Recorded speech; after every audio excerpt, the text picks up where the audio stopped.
Before the pyramids, before written history, our ancestors were moving massive stones and building incredible monuments.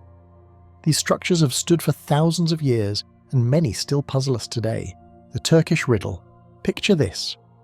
You're standing in a field in southeastern Turkey, looking at scattered limestone slabs poking through wheat stubble. The local farmers have been working around these stones for generations, assuming they're just old grave markers from some forgotten cemetery. Nothing special. Nothing worth a second look. But what if I told you that beneath your feet lies the oldest temple complex ever discovered? What if those weathered stones are actually the tips of massive pillars that have been watching over humanity since before we learned to farm, before we built cities, before we even invented the wheel? This is the story of Göbekli Tepe, and it begins with the biggest archaeological mistake of the 20th century. In 1963, archaeologists from the University of Chicago surveyed this hilltop near the city of Urfa. They saw the stones, took some notes, and filed their report. Their conclusion: Byzantine cemetery. Case closed. The site was forgotten for 30 years, but archaeology has a way of correcting itself. In 1994, a German archaeologist named Klaus Schmidt was reviewing old survey reports when something about those stones caught his attention. Schmidt had been working at nearby Neolithic sites, and he recognised something the earlier team had missed. Those weren't random gravestones. They were T-shaped, and T-shaped stones in this part of Turkey usually meant one thing: prehistoric temples. Schmidt arrived at the hilltop on a crisp October morning. What he found there would rewrite the entire story of human civilization. As he cleared away the topsoil, massive limestone pillars began to emerge. Not small markers, but towering monoliths weighing up to 20 tons each. And they were carved. Intricate reliefs of animals covered their surfaces: scorpions, snakes, wild boar, foxes, and birds of prey. The artistry was sophisticated, almost modern in its execution. The pillars stood in perfect circles, like ancient stone parliaments frozen in time. Some reached 18 feet into the sky. Each one had been quarried from the bedrock below, shaped by skilled hands, and somehow transported uphill to their final positions. But who could have done this? And more importantly, when? Schmidt's team began excavating in earnest. They uncovered circle after circle of these megalithic structures. Each enclosure contained a pair of central pillars surrounded by smaller stones, all arranged with mathematical precision. The largest circles measured 60 feet across. Ground-penetrating radar revealed even more structures still buried beneath the earth. But it was the radiocarbon dating that truly shook the archaeological world. The oldest layers at Göbekli Tepe were 11,600 years old. That meant these temples predated agriculture by at least 1,000 years. They were older than pottery, older than metalworking, older than the wheel. They were built when humanity was supposedly just bands of nomadic hunter-gatherers scratching out a living in the wilderness. This discovery turned everything we thought we knew upside down. For decades, scholars had believed that civilization followed a simple progression. First humans learned to farm, then they settled in villages. Then they developed religion and built monuments. Göbekli Tepe proved that story completely wrong. It was monumental architecture on a massive scale, built by people who still hunted wild gazelle and gathered wild grains. These weren't farmers with surplus food and leisure time to build temples. These were hunter-gatherers who somehow organized themselves to create something that rivals any wonder of the ancient world. The mystery deepens when you examine the animal carvings. The creatures depicted on the pillars include lions, leopards, and aurochs, massive wild cattle that once roamed this region. But climate data shows that by the time these temples were built, the landscape was already changing. The Ice Age was ending, and the lush forests that supported these animals were giving way to grassland and eventually desert. Were the builders of Göbekli Tepe trying to preserve something that was disappearing? Were these temples a last desperate attempt to hold on to a world that was slipping away? The pillars themselves seem almost like guardians, watching over the memory of creatures and landscapes that no longer existed. The construction techniques present their own puzzle. Moving 20-ton stones without wheels, without metal tools, without domestic animals to help with transport should have been impossible. Yet somehow, these ancient builders not only moved the pillars but positioned them with astronomical precision. Some of the stone circles align with celestial events, suggesting their creators possessed sophisticated knowledge of astronomy. Perhaps most intriguingly, Göbekli Tepe appears to have been deliberately buried around 8,000 years ago. Not abandoned, not destroyed by invaders, but carefully filled in with tons of earth and rubble.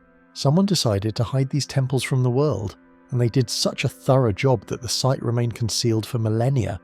Why would anyone bury such magnificent structures? What secret were they trying to keep? What knowledge were they trying to preserve or destroy? Today, only a fraction of Göbekli Tepe has been excavated.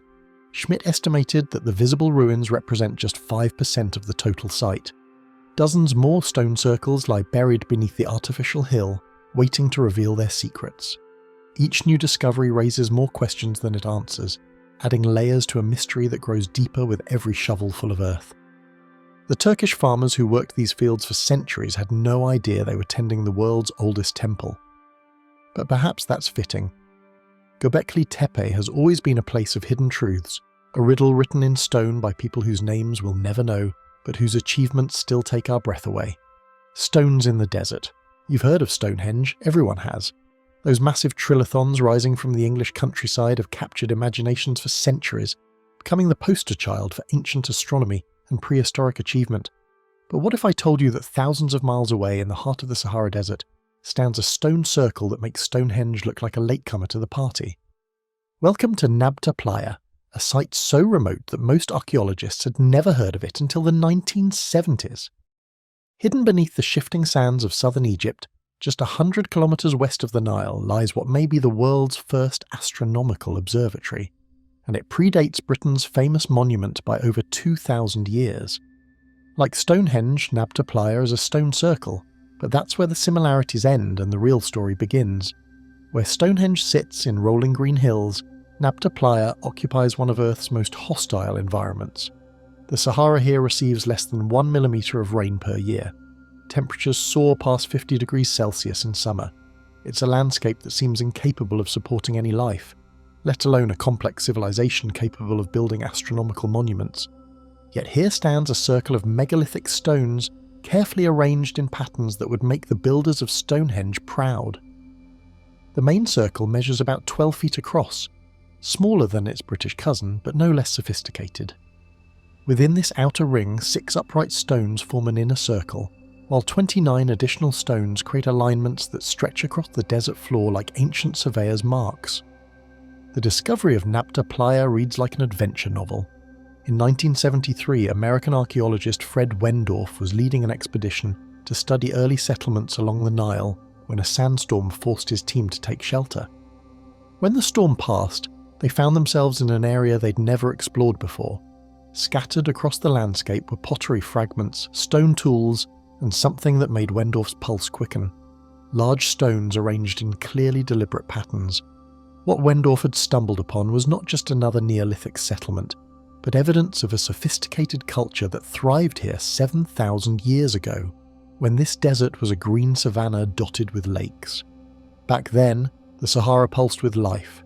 Seasonal rains filled temporary lakes called playas, creating oases that supported cattle herders, hunters and astronomers. But it was the astronomical aspects of Nabta Playa that truly set it apart from other prehistoric sites. In 1998, astrophysicist J. McKim Malville began a detailed study of the stone alignments using satellite data and computer modelling. What he discovered revolutionised our understanding of ancient African science. The stone circle at Nabta Playa functions as a precision calendar tracking the summer solstice with remarkable accuracy. 2 pairs of stones create sightlines that point directly toward the sunrise on the longest day of the year. But this wasn't just about marking time for its own sake. The summer solstice at Nabta Playa coincided with the arrival of the annual monsoon rains that transformed the desert into a temporary paradise. For the nomadic cattle herders who built this observatory, predicting the rains was literally a matter of life and death. They needed to know exactly when to bring their herds north from the Nile Valley to graze on the fresh grass that would sprout after the rains. Arriving too early meant death in the desert. Arriving too late meant missing the brief window of abundance. The technical sophistication of Nabta Playa extends far beyond simple solstice observations. Computer analysis has revealed that different stone groupings align with the rising positions of several important stars as they appeared 7,000 years ago. One alignment points to Arcturus, another to Sirius, the brightest star in the night sky and a key marker for Nile flood seasons further east. Perhaps most remarkably, some researchers believe that certain stone arrangements at Nabta Playa may represent a star map, a three-dimensional model of constellation patterns projected onto the desert floor. If true, this would make Nabta Playa not just the world's oldest observatory, but humanity's first attempt to recreate the heavens on Earth. The precision required to create these alignments challenges everything we thought we knew about prehistoric African societies. The builders had to account for precession, the slow wobble of Earth's axis that causes star positions to shift over centuries. They had to understand the difference between stellar and solar observations. They had to develop mathematical concepts that wouldn't appear in other cultures for thousands of years. Unlike Stonehenge, with its massive trilithons requiring hundreds of workers to erect, Nabta Playa's stones are relatively modest in size. The largest weighs about 2 tons, manageable by a small group with the right knowledge and tools. But this apparent simplicity masks a sophisticated understanding of engineering and astronomy that rivals any ancient civilization. The monument's builders used a technique unknown at other prehistoric sites. They carefully selected stones of specific shapes and sizes, then positioned them not just for astronomical accuracy, but for acoustic properties. Sound tests have revealed that the stone circle creates subtle echo effects that would have enhanced ritual gatherings and ceremonial observations. Climate change ultimately doomed this remarkable civilization. As the Sahara dried out around 5,000 years ago, the lakes vanished and the grasslands turned to sand. The people of Nabta Playa were forced to abandon their observatory and migrate eastward to the Nile Valley, carrying their astronomical knowledge with them.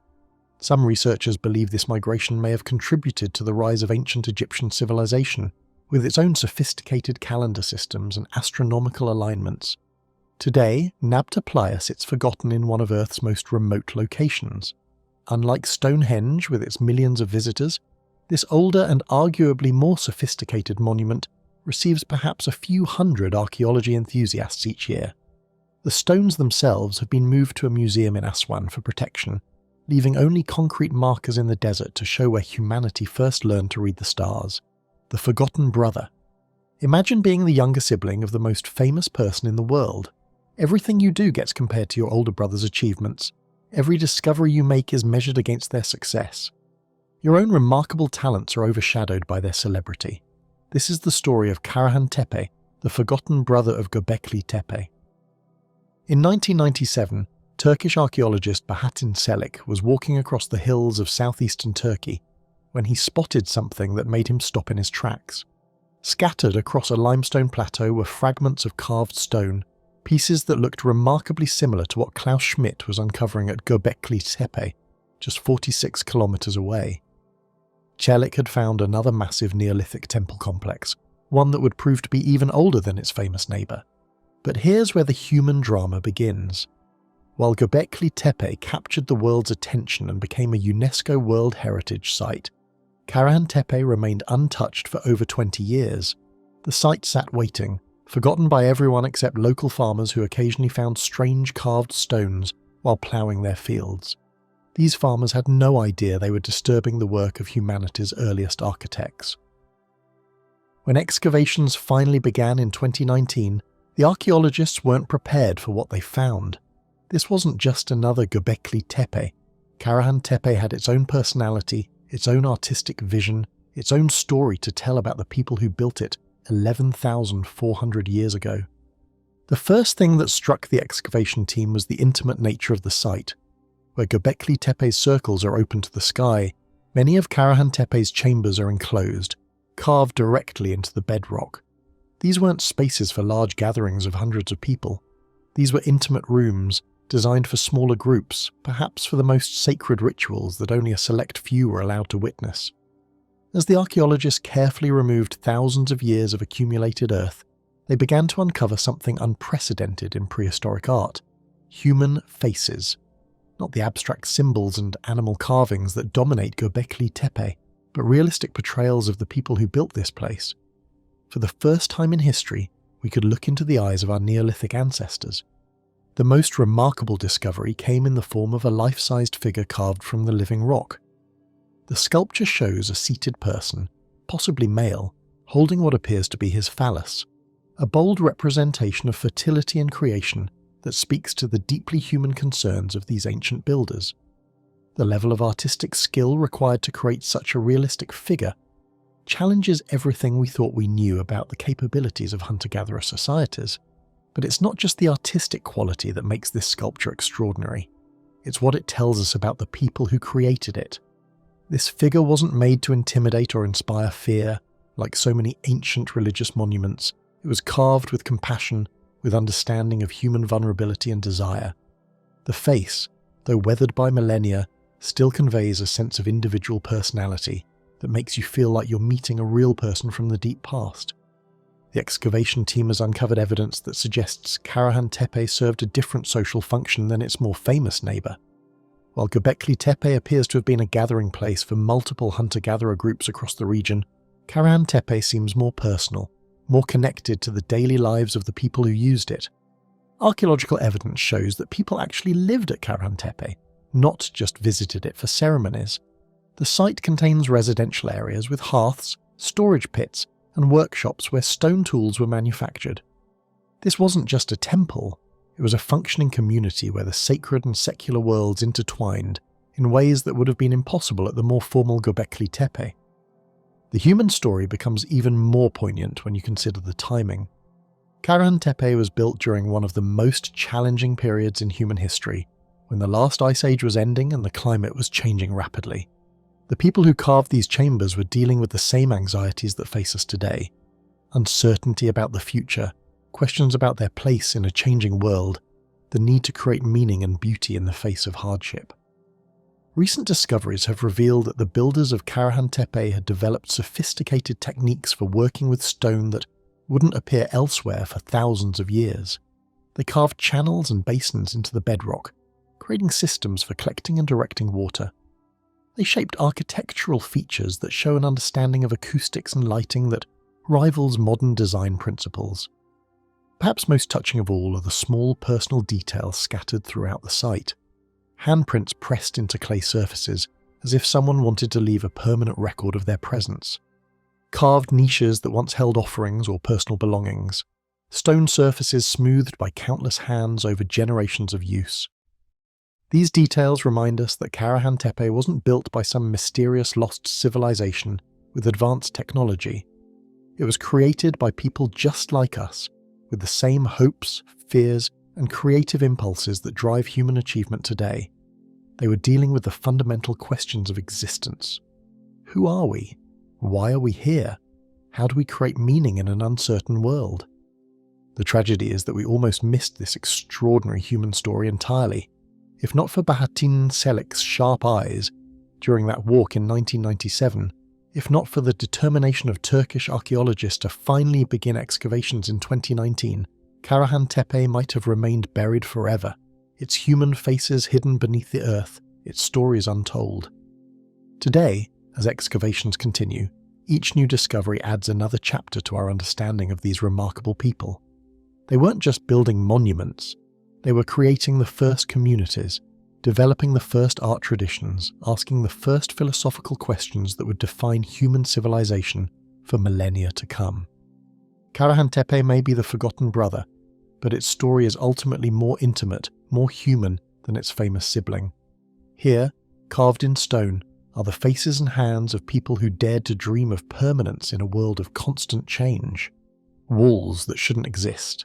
There's something deeply unsettling about standing at the edge of an excavation pit and realizing that everything you thought you knew about human history is wrong.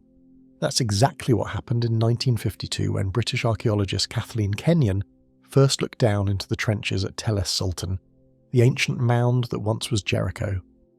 What she saw there would force the entire archaeological community to rewrite the story of civilization itself. But let's start this story where it really begins.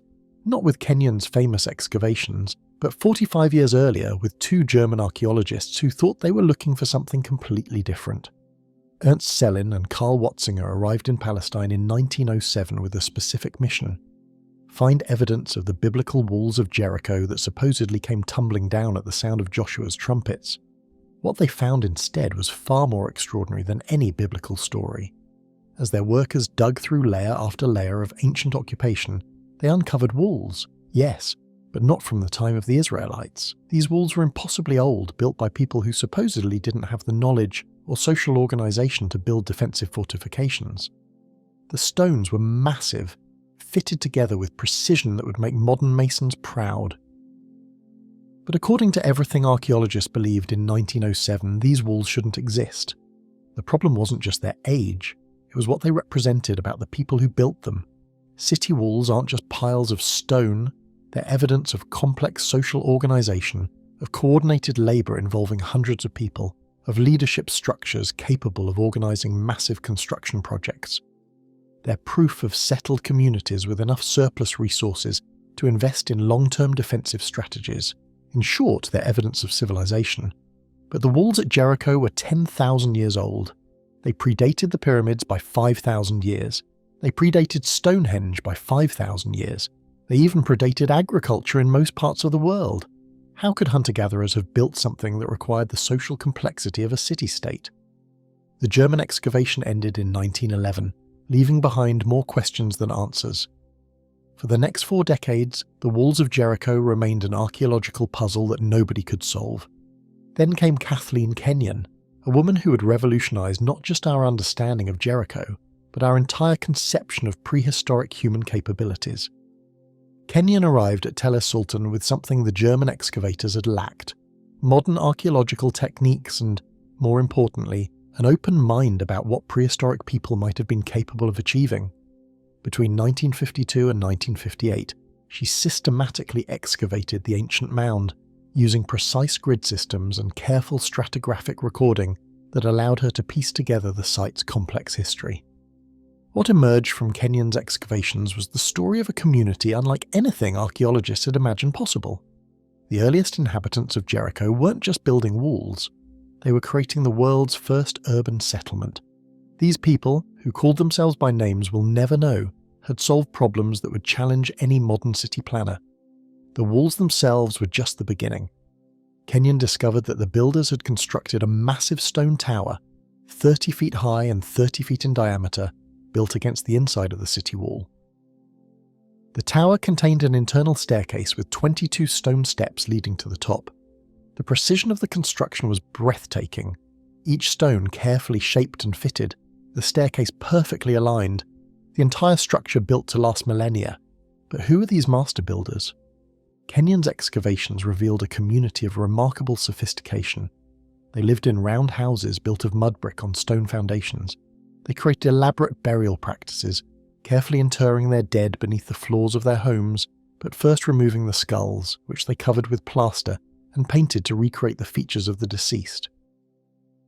These weren't the actions of simple hunter-gatherers struggling to survive.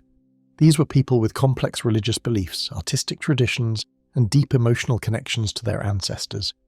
The dating of these discoveries sent shockwaves through the archaeological community. Radiocarbon analysis confirmed what Kenyon had suspected. The walls and Tower of Jericho were built around 8000 BCE, making them 10,000 years old.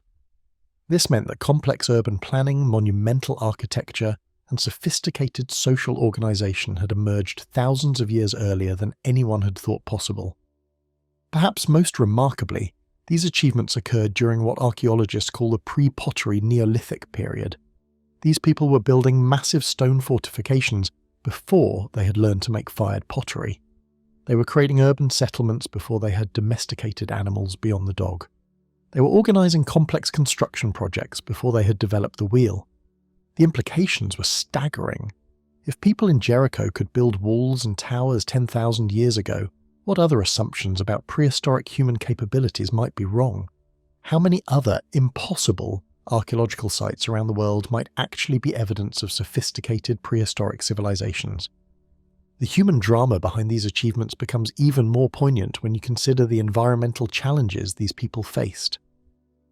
The end of the last ice age was transforming the landscape around Jericho. Sea levels were rising, climate patterns were shifting, and entire ecosystems were changing. Yet instead of simply adapting to these changes, the people of Jericho made a conscious decision to create something permanent, something that would outlast the uncertainties of their changing world. recent excavations have revealed even more about the daily lives of Jericho's builders. They were skilled craftspeople who created beautiful stone tools, intricate bone carvings, and elaborate jewellery. They traded with communities hundreds of miles away, bringing obsidian from Turkey and shells from the Mediterranean. They developed agriculture independently of other regions, domesticating wild wheat and barley to feed their growing population. But perhaps the most human aspect of their story is found in those plastered skulls that Kenyon discovered beneath the floors of their homes.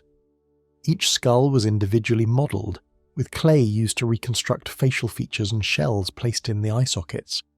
These weren't mass-produced religious artifacts, they were portraits, created with love and care to preserve the memory of specific individuals, fathers and mothers, grandparents and children who had lived and died in this ancient city. Today the walls that shouldn't exist still stand at Tel Es Sultan, now protected as a UNESCO World Heritage Site.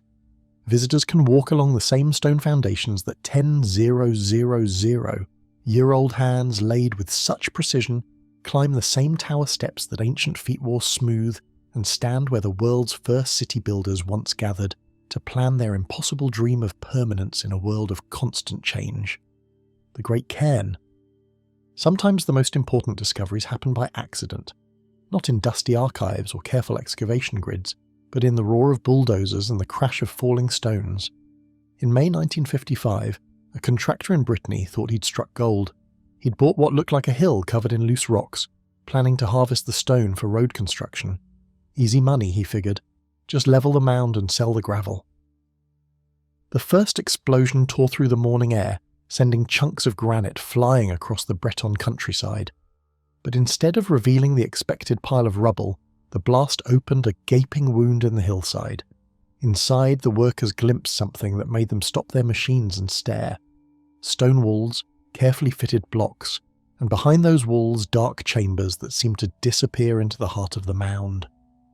Word spread quickly through the village of Pluezoch. By afternoon, archaeologist Pierre Gio was racing to the site, knowing that something extraordinary was being destroyed with each passing hour. What he found when he arrived changed his understanding of prehistoric Europe forever. The quarry workers hadn't discovered a natural hill full of convenient building stone. They had stumbled upon one of the oldest monumental structures in the world. The cairn of Barnenay stretched across the landscape like a sleeping giant. 72 metres long, 28 metres wide at its broadest point, and 6 metres tall, it dominated the coastline of northern Brittany. But this wasn't just a pile of rocks thrown together by ancient farmers. This was architecture on a massive scale, engineered with precision that rivaled anything built in later civilizations. As Gio began his emergency excavation, the true complexity of the structure became clear. The cairn contained not one tomb but 11 separate burial chambers, each accessed through its own narrow passage. The chambers were built like stone puzzles, with massive granite slabs fitted together so perfectly that no mortar was needed. Some of the capstones weighed over 40 tons, yet they had been positioned with surgical precision to create weatherproof vaults that had protected their contents for nearly 6,000 years. The construction techniques defied easy explanation. The builders had quarried enormous blocks of granite from sources more than a kilometre away, then somehow transported them to this windswept hilltop overlooking the English Channel. Without wheels, without metal tools, without draft animals, they had moved stones that would challenge modern construction equipment. Each block had been shaped to fit exactly in its intended position, creating walls that curved and angled with mathematical precision. But the real mystery lay in the cairn's internal structure. Ground-penetrating radar revealed that beneath the visible stone, facing lay a complex network of smaller walls, drainage channels, and support structures. The entire mound had been built in stages, with each phase representing decades of coordinated labour. The oldest section dated to around 4,850 BCE, making it contemporary with the earliest phases of nearby megalithic sites, but built on a scale that dwarfed most monuments of its era. The passages leading to each burial chamber followed precise orientations, many aligned with astronomical events. Chamber G pointed directly toward the winter solstice sunrise, while others tracked the movements of the moon and stars. These weren't random alignments, but deliberate choices that connected the dead with the rhythms of the cosmos. The builders understood sophisticated principles of geometry and astronomy, applying this knowledge to create a structure that functioned as both tomb and observatory. What made Barnenay even more remarkable was its longevity as a construction project. Radiocarbon dating showed that people had been building, modifying and using this site for over 1,000 years. Generation after generation returned to add new chambers, extend passages and expand the monument. This wasn't a single burst of construction but a multi-generational commitment that spanned dozens of human lifetimes. The individual chambers revealed the extraordinary skill of their creators.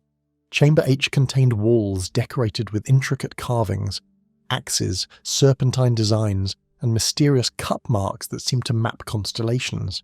The stonework showed evidence of specialized tools and techniques, including the use of wooden levers, rope systems, and possibly even primitive cranes to position the heaviest blocks. Each chamber told a different story through its construction. Some were lined with perfectly fitted dry stone walls, while others incorporated massive orthostats, single standing stones that formed the chamber walls. The variety suggested different building traditions, possibly reflecting changes in cultural practices or the involvement of different communities over the centuries. The positioning of the cairn itself demonstrated remarkable environmental awareness. Built on a natural ridge, it commanded views across the bay while remaining sheltered from the worst Atlantic storms. The site's drainage had been carefully engineered, with hidden channels directing rainwater away from the burial chambers. Even the choice of building materials showed sophisticated understanding. The local granite was not only durable but also naturally resistant to the salt air that constantly buffeted this coastal location. Recent archaeological work has revealed that Barnenay was part of a larger landscape of monuments. Nearby sites show evidence of quarrying, stoneworking and temporary settlements that supported the massive construction project. The logistics of feeding and housing the workforce, transporting materials, and coordinating construction across multiple generations would have required social organization on a scale previously thought impossible for Neolithic communities. Today, visitors to Barnenay can walk through several of the restored passages, experiencing the same narrow corridors and vaulted chambers that housed the dead 6 millennia ago. The stones still fit together with the same precision, the alignments still mark the same celestial events, and the chambers still echo with the footsteps of those who come to wonder at what our ancestors achieved. Circles of the Sahara. Picture a graveyard in the desert, where stones mark not individual graves but an entire civilization's relationship with the cosmos. While most ancient monuments stand as single testaments to human achievement, Nabta Playa spreads across the Egyptian Sahara like a vast outdoor museum, containing not one stone circle but dozens of circular arrangements, each telling a different chapter in humanity's earliest attempts to understand the universe above.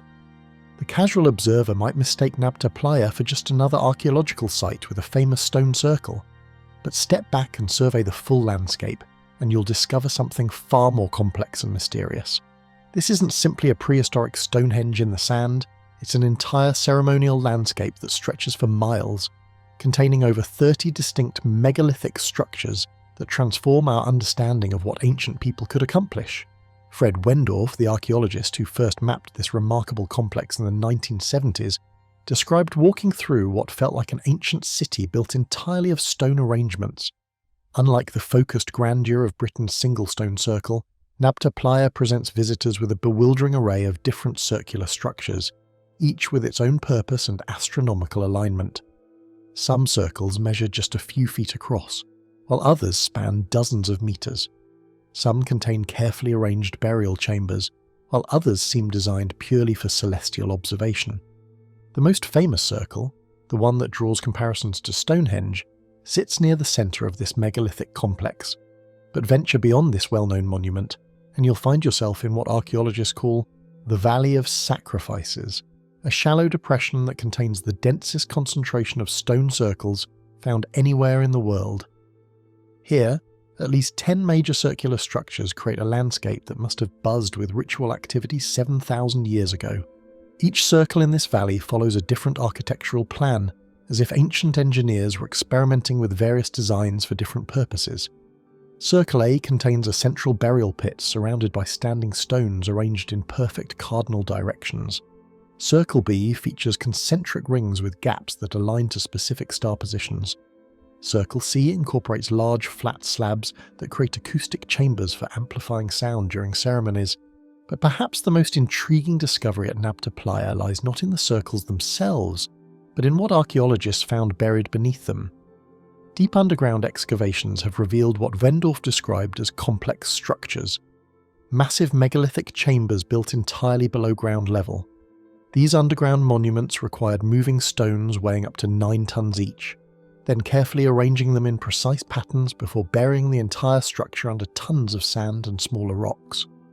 30 of these buried complexes have been identified so far, each one a masterpiece of prehistoric engineering that rivals anything built by ancient Egypt's pharaohs. The purpose of these hidden monuments remains one of archaeology's greatest mysteries. Unlike burial chambers found at other sites, these underground structures contained no human remains, only carefully arranged cattle bones and megalithic sculptures that seem to represent star patterns. The cattle bones provide crucial clues about the people who built this remarkable complex. These weren't simple nomads wandering the desert with their herds. They were sophisticated pastoralists who understood that their cattle represented more than just livestock. They were cosmic symbols connected to specific constellations. The Pleiades star cluster, visible in the northern sky, became associated with their cattle herds. Orion's belt marked the timing of seasonal migrations. This connection between cattle and cosmos appears throughout the Nabta Playa complex. Some stone circles contain elaborate cattle burial chambers, where complete skeleton of sacrificed bulls were interred, with the same care given to human royalty in later Egyptian dynasties. These aren't random animal graves. They're carefully planned ritual deposits that link terrestrial herds to celestial patterns. Archaeological evidence suggests that different circles were built and used by different groups over a period spanning nearly 2,000 years. Each new generation of desert dwellers added their own stone arrangements to the complex, creating layers of meaning that transform Nabta Playa into a kind of prehistoric library written in megalithic architecture. The engineering challenges faced by Nabta Playa's builders surpassed those encountered at most other ancient sites. While Stonehenge's builders could quarry local stones and roll them across relatively flat terrain, the people of Nabta Playa had to transport massive blocks across desert terrain, with no nearby water sources for support. They had to dig foundation pits in shifting sand that could accommodate multi-ton megaliths. They had to create astronomical alignments accurate enough to track stellar movements across centuries. Most remarkably, they accomplished all this while dealing with dramatic climate changes that transformed their landscape from green savanna to hostile desert. Different stone circles at Nabta Playa reflect these environmental changes, with earlier monuments designed for a world of lakes and grasslands, while later circles show adaptations to increasing aridity and the challenges of desert survival. The diversity of circular structures at Nabta Playa suggests something unprecedented in prehistoric archaeology, the world's first specialized ritual landscape, where different types of ceremonies required different types of stone arrangements. Some circles seem designed for solstice observations, others for tracking specific stars, still others for burial rituals or rainmaking ceremonies. This specialization implies a level of social organization that challenges traditional views of Neolithic societies. The builders of Nabta Playa weren't just astronomically sophisticated, they were socially complex enough to maintain multiple ceremonial sites simultaneously, each serving different functions within an integrated cosmological system. Walking through Nabta Playa today feels like exploring the ruins of humanity's first university, where different departments focused on different aspects of understanding the universe. The astronomy department built solar and stellar observation circles. The religious studies department created burial complexes that linked death to celestial cycles. The engineering department developed techniques for moving massive stones across impossible terrain, the Northern Giants. Picture yourself standing on a windswept cliff in the North Atlantic, where the sea crashes endlessly against ancient stone. The rain drives sideways across the landscape, and the wind carries the salt spray from waves that have travelled thousands of miles. This is Papa Westray, one of the most remote islands in Orkney, Scotland. It seems like the last place on Earth anyone would choose to build a home. Yet 5,700 years ago, a family did exactly that, creating what would become the oldest standing stone house in Northern Europe. The The builders of Nap of Hawar weren't looking for an easy life. They could have settled anywhere, along the more sheltered coasts of Scotland, but they chose this exposed piece of rock in the North Sea. Why? Perhaps because they understood something we've forgotten about survival. They knew that the harshest places often provide the most reliable resources, and they were willing to face the elements head-on to secure their family's future. When archaeologists first uncovered Nap of Hawar in the 1930s, they found 2 stone buildings connected by a covered passage. These weren't the crude shelters you might expect from our ancient ancestors. These were sophisticated structures, planned and built with an engineering knowledge that rivals modern construction. The walls still stand nearly 6 feet tall after almost 6,000 years of North Atlantic storms. The technical mastery required to build Nap of Hawar becomes clear when you understand the materials these people had to work with. The builders used Orkney flagstone, thin layers of sedimentary rock that split naturally into flat slabs. While this stone was perfect for construction, working with it required incredible skill. Each piece had to be carefully selected, shaped, and fitted without any mortar or binding agent. The walls were built using a technique called dry stone construction, where stones are stacked and interlocked purely through weight and careful placement.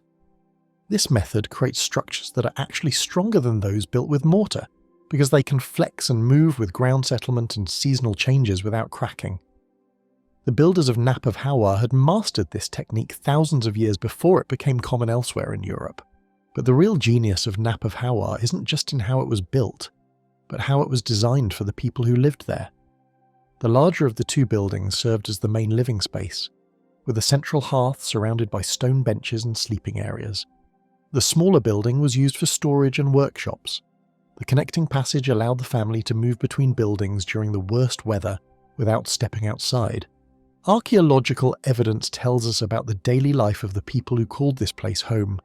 They were farmers and herders who kept cattle and sheep, but they also took advantage of the rich marine environment around them.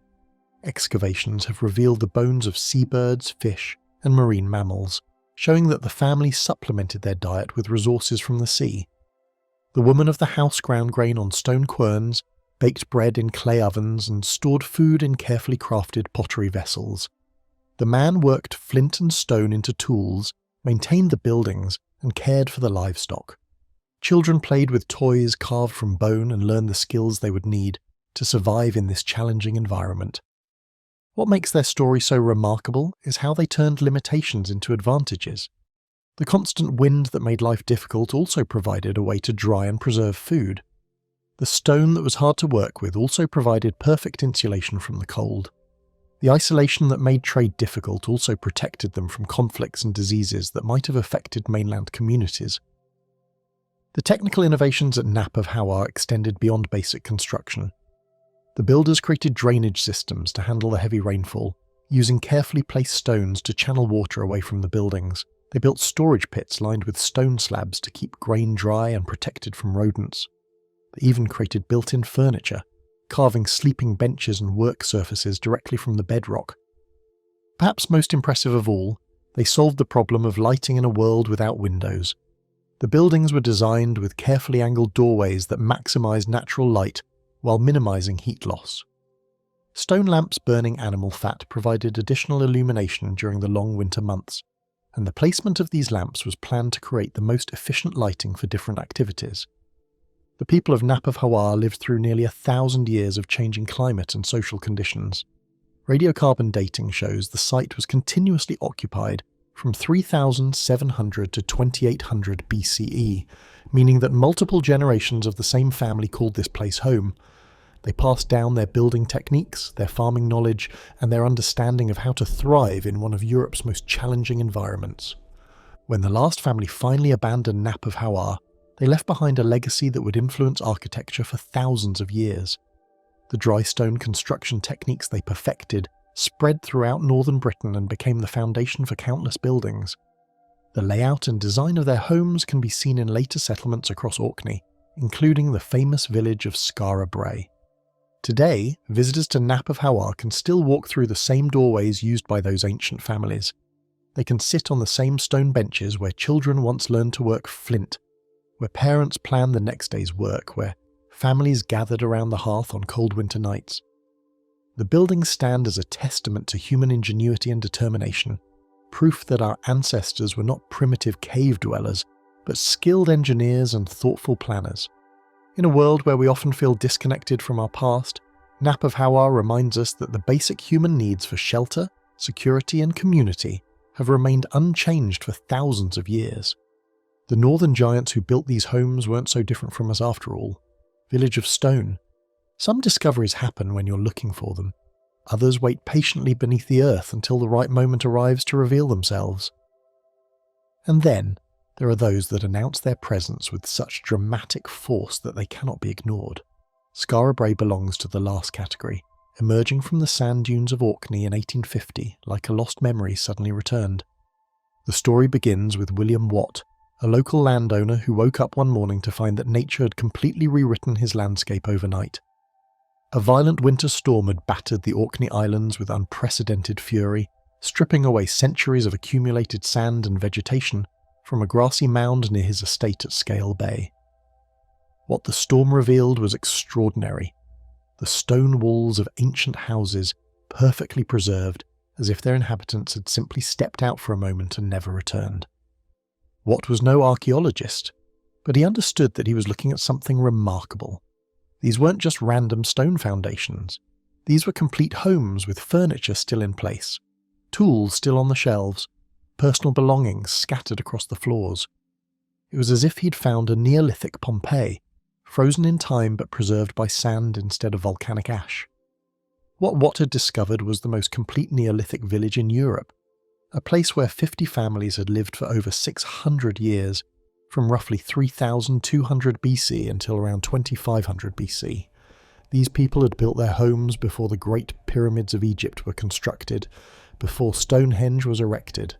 They had created a functioning community when most of humanity was still living in temporary camps and following seasonal migrations. The first thing that strikes visitors to Skara Brae is how familiar everything feels. These weren't the homes of mysterious ancients with incomprehensible customs. These were houses built by people who understood comfort, privacy, and the importance of having a proper place to sleep. Each dwelling contained stone furniture that would be recognizable in any modern home. Beds, dressers, seats arranged around central hearths. The beds are particularly touching in their humanity. Built from carefully shaped stone slabs, they were filled with heather and animal skins to create mattresses. Some are clearly sized for adults, others for children.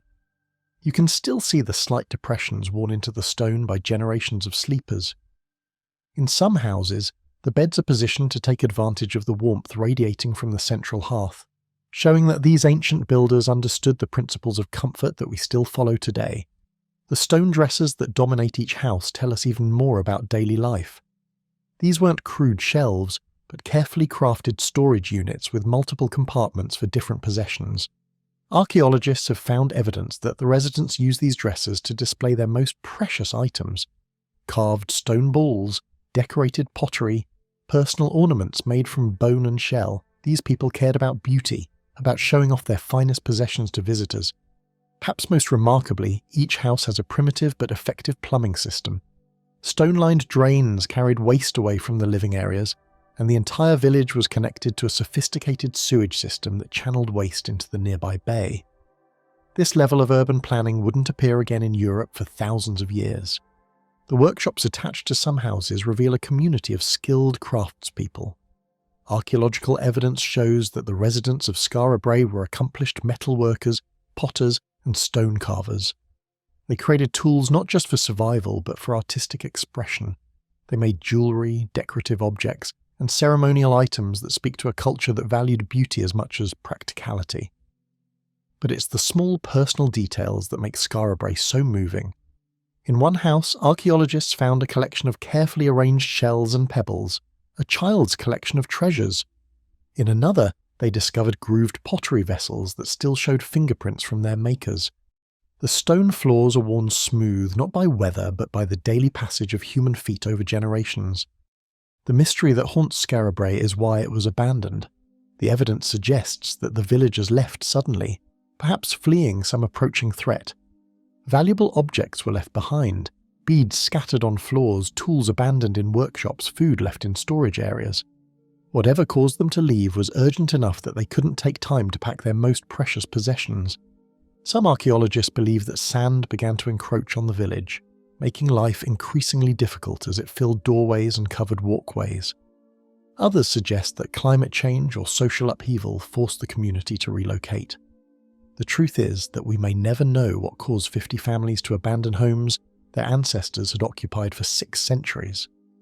What we do know is that the sand that eventually covered Skara Brae also preserved it perfectly. The same dunes that buried the village protected it from centuries of weather and human interference.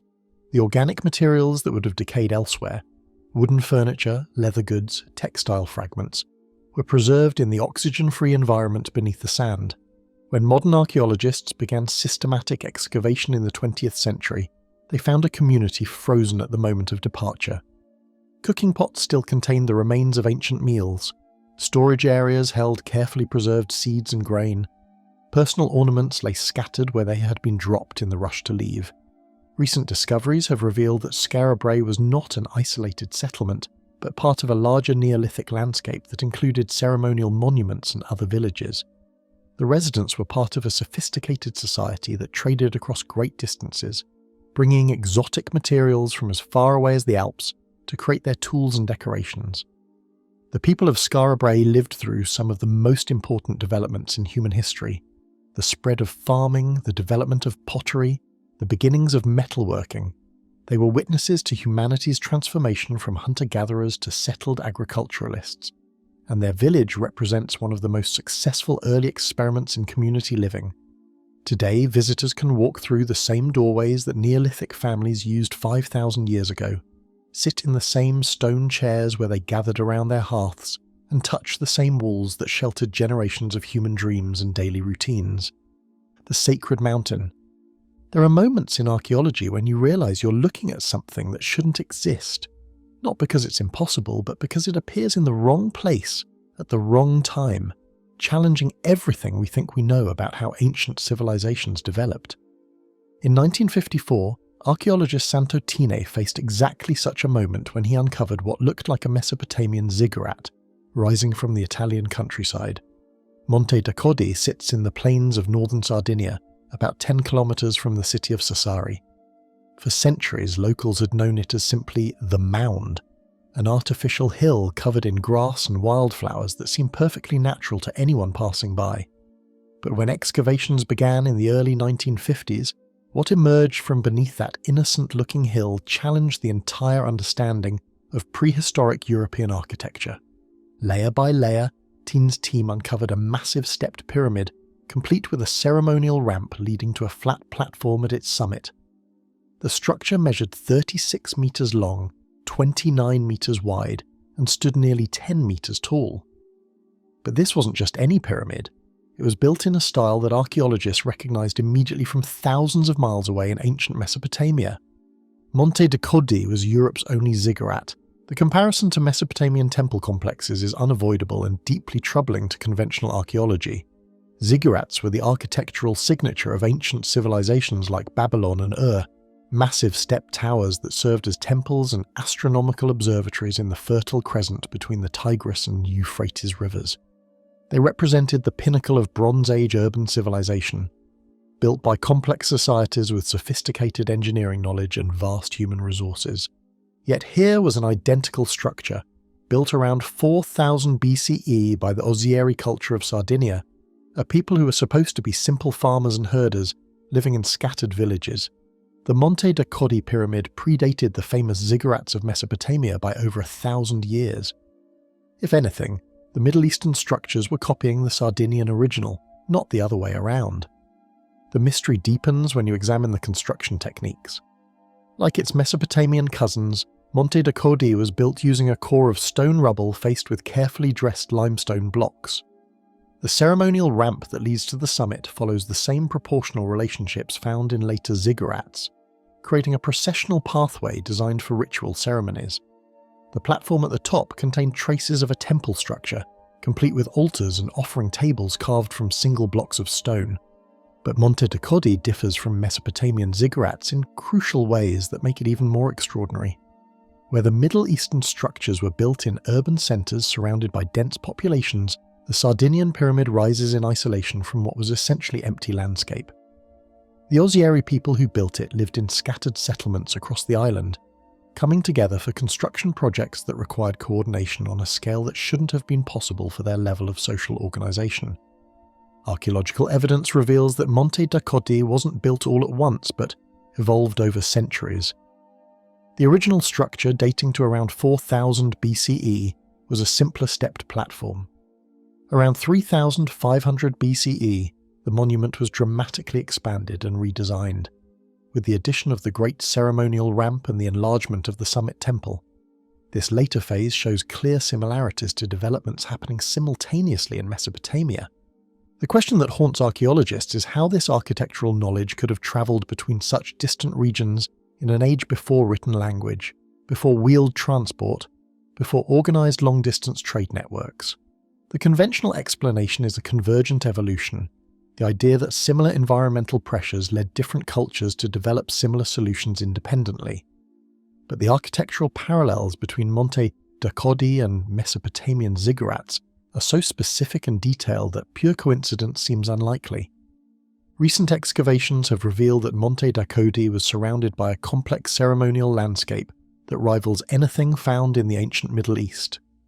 Stone circles, burial chambers, and ritual platforms dot the surrounding plains, creating a sacred geography that extended for kilometres in all directions. Pottery fragments and ritual objects found at the site show artistic influences from across the Mediterranean, suggesting that 6,000 years ago Sardinia was part of a sophisticated cultural network that connected Europe, Africa, and Asia. The astronomical alignments at Monte da Codi add another layer of mystery to the site.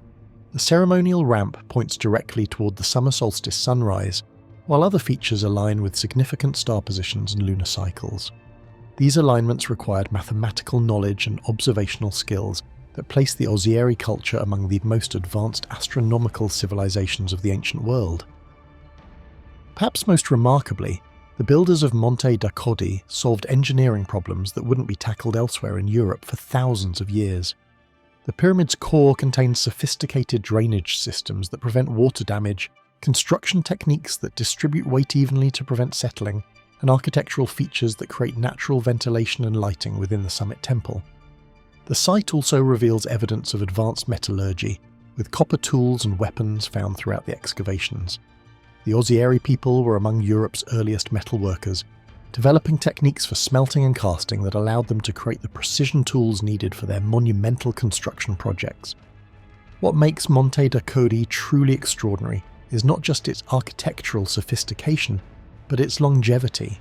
The site remained active for over a millennium, with continuous construction, renovation, and ritual use spanning dozens of generations. This wasn't a single burst of inspired building, but a sustained commitment to monumental architecture that speaks to a stable and prosperous society. The mystery of Monte da Codi remains unsolved. How did a relatively small population of island farmers develop the knowledge and organisational skills needed to build Europe's only ziggurat? Why did they choose this particular architectural style? And what happened to the sophisticated culture that created this extraordinary monument?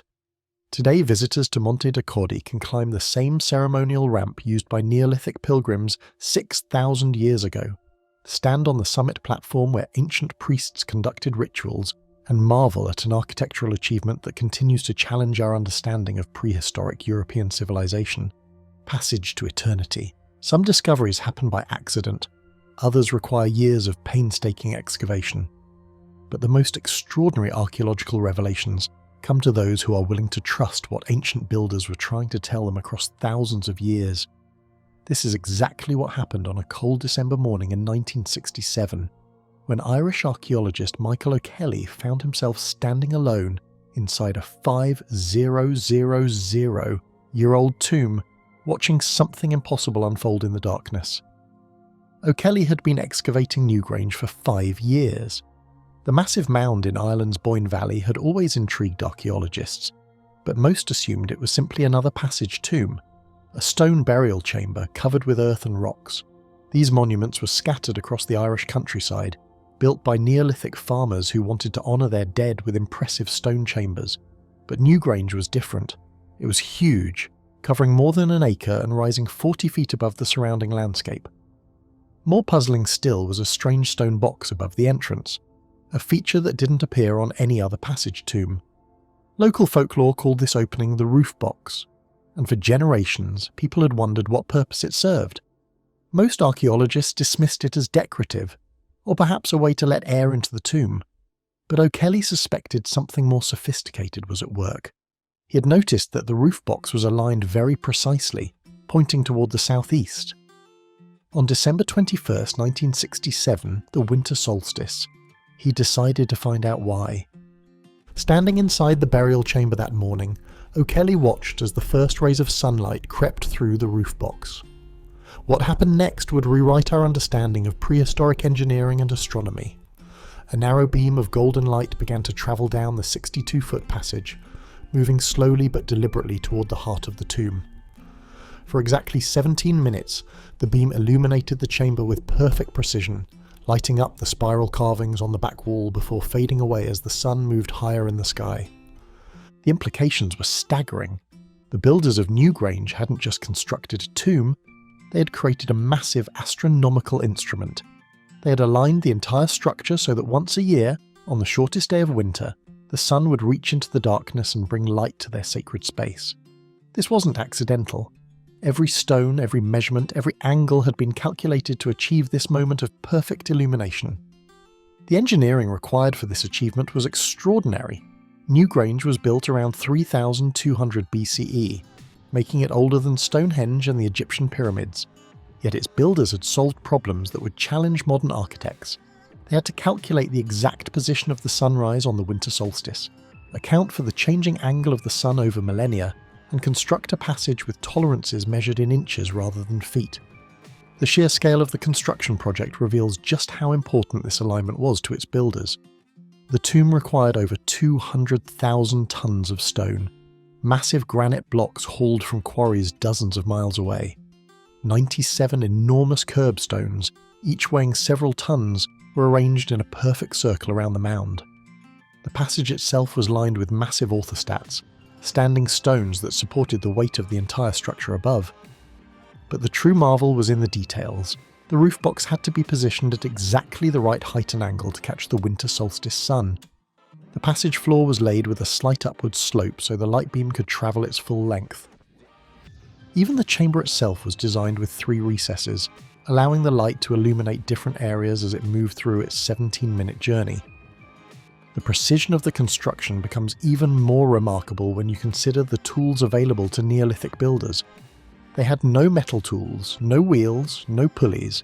Every stone was shaped with hammerstones and wooden levers, yet they achieved accuracy that rivals modern surveying equipment. The passage is aligned to within 1 degree of true southeast, and after 5,000 years, the solstice light still enters the chamber exactly as the builders intended. Recent archaeological work has revealed even more about the sophisticated planning behind Newgrange. The white quartz facade that covers the front of the mound wasn't added randomly. It was designed to reflect and amplify the winter light, making the entire monument glow like a beacon on solstice morning. The decorative stones around the entrance aren't just artistic flourishes, they're positioned to frame and guide the incoming light beam. The people who built Newgrange clearly understood concepts that we associate with advanced civilizations. They grasped the mechanics of solar astronomy, the principles of precise construction, and the mathematics needed to predict celestial events decades into the future.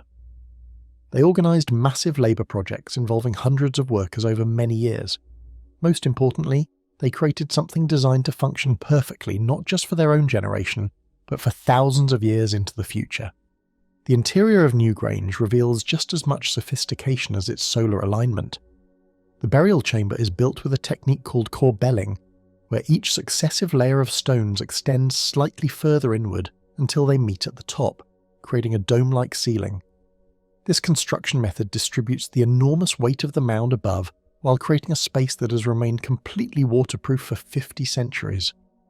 The walls of the passage and chamber are covered with some of the finest prehistoric art ever discovered. Spirals, diamonds, and wavy lines are carved deep into the stone surfaces. These aren't random decorations.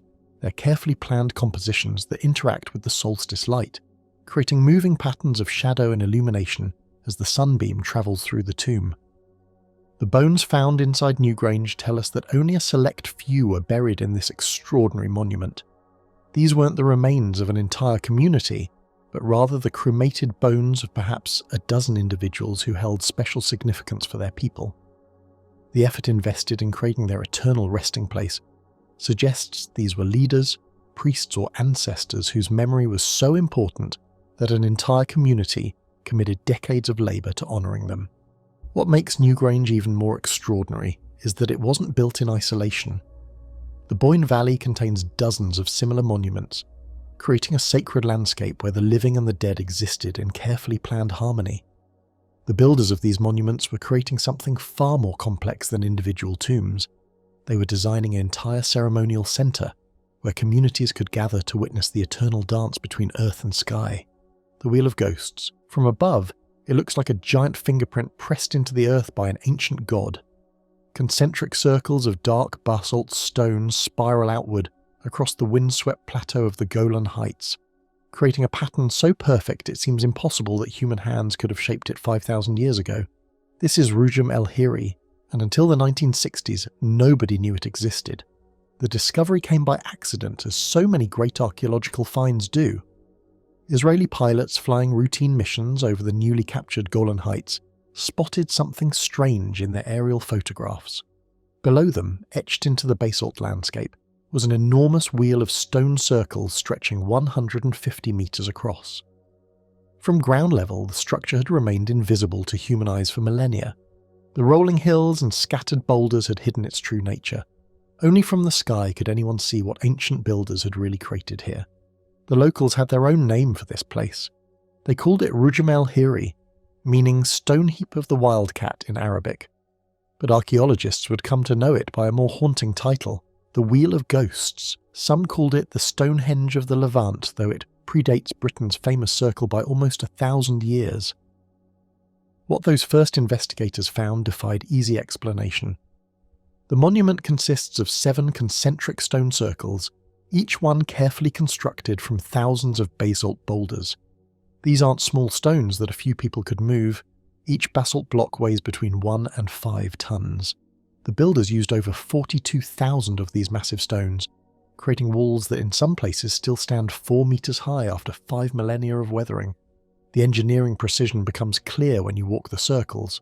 The outer ring measures exactly 156 metres in diameter. Moving inward, each successive circle decreases in size with mathematical regularity. The walls aren't just piles of rocks thrown together. They're carefully constructed with larger stones forming the base and smaller ones filling the gaps above, creating stable structures that have survived everything nature could throw at them. At the centre of this vast wheel sits perhaps the most mysterious element of all, a massive stone cairn, a burial mound that rises 4.6 metres above the surrounding ground. This central tomb wasn't part of the original design.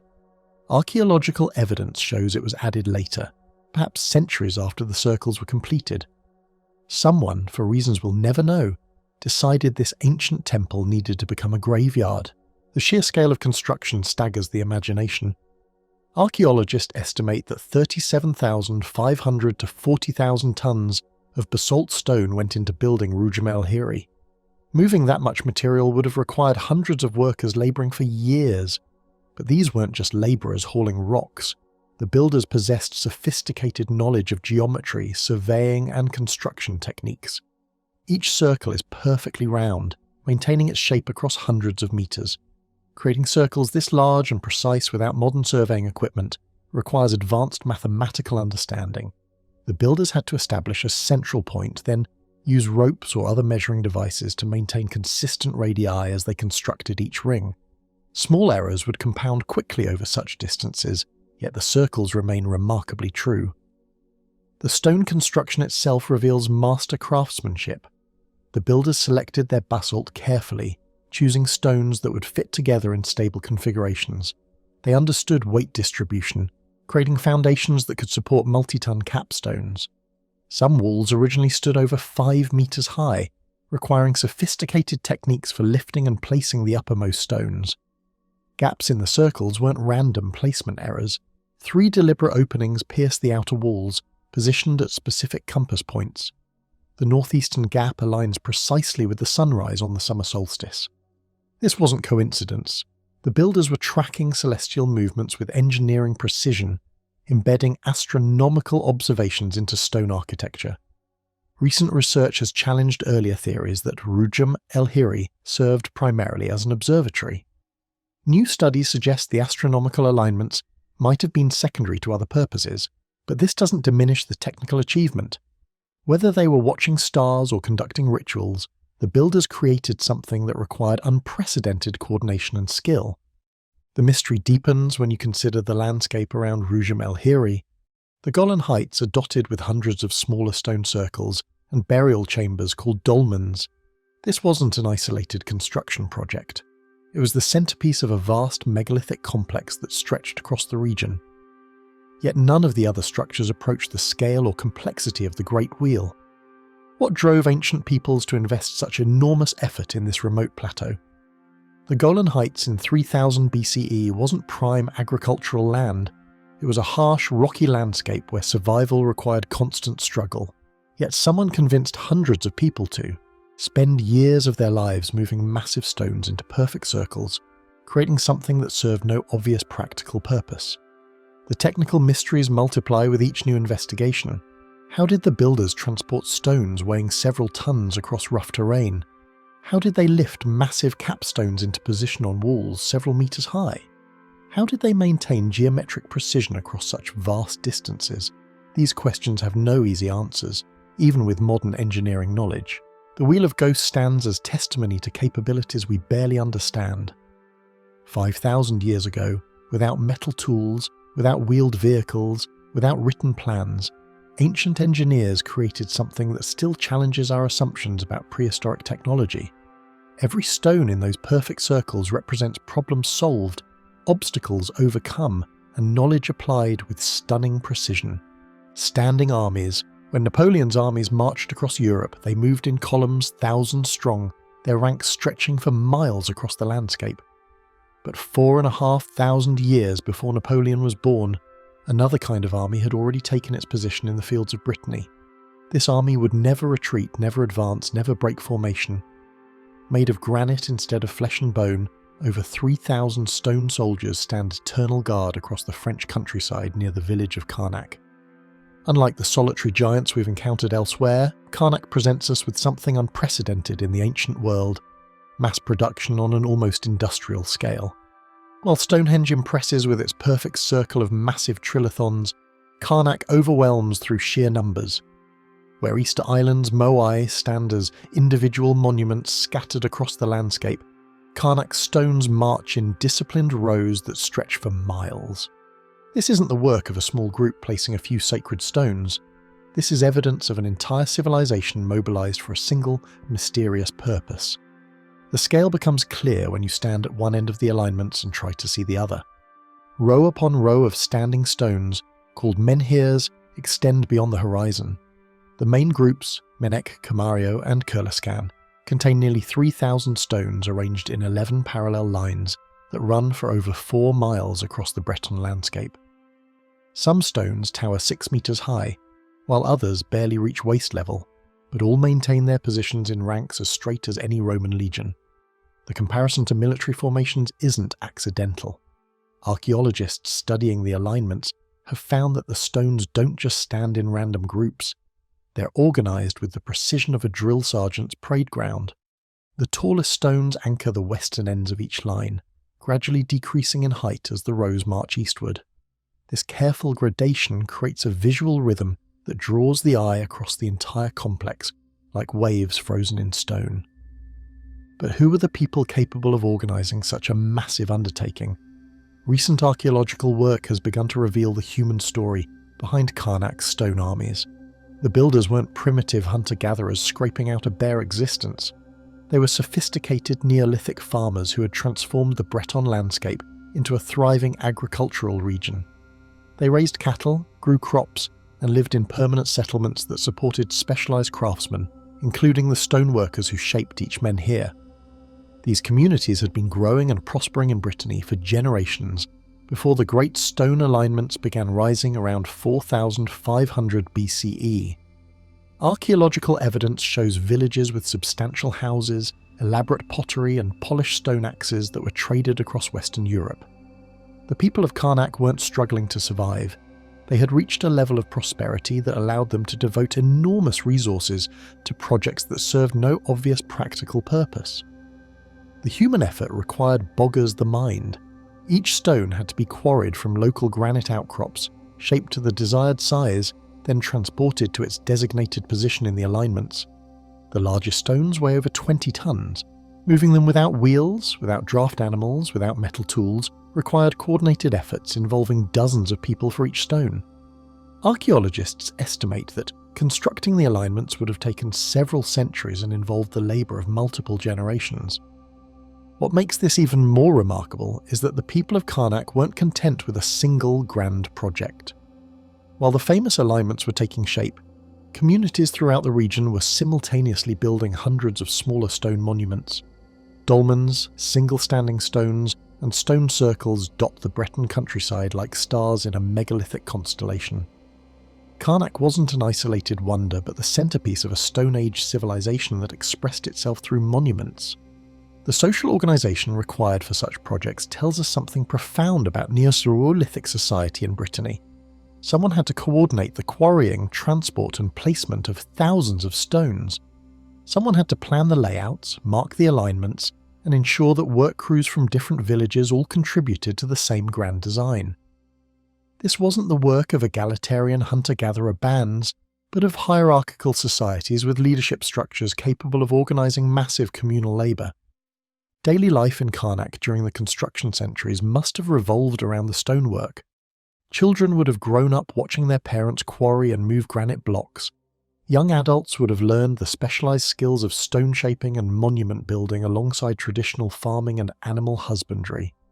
Entire communities would have gathered for the ceremonial placement of major stones, turning construction into social and religious events that bound the society together.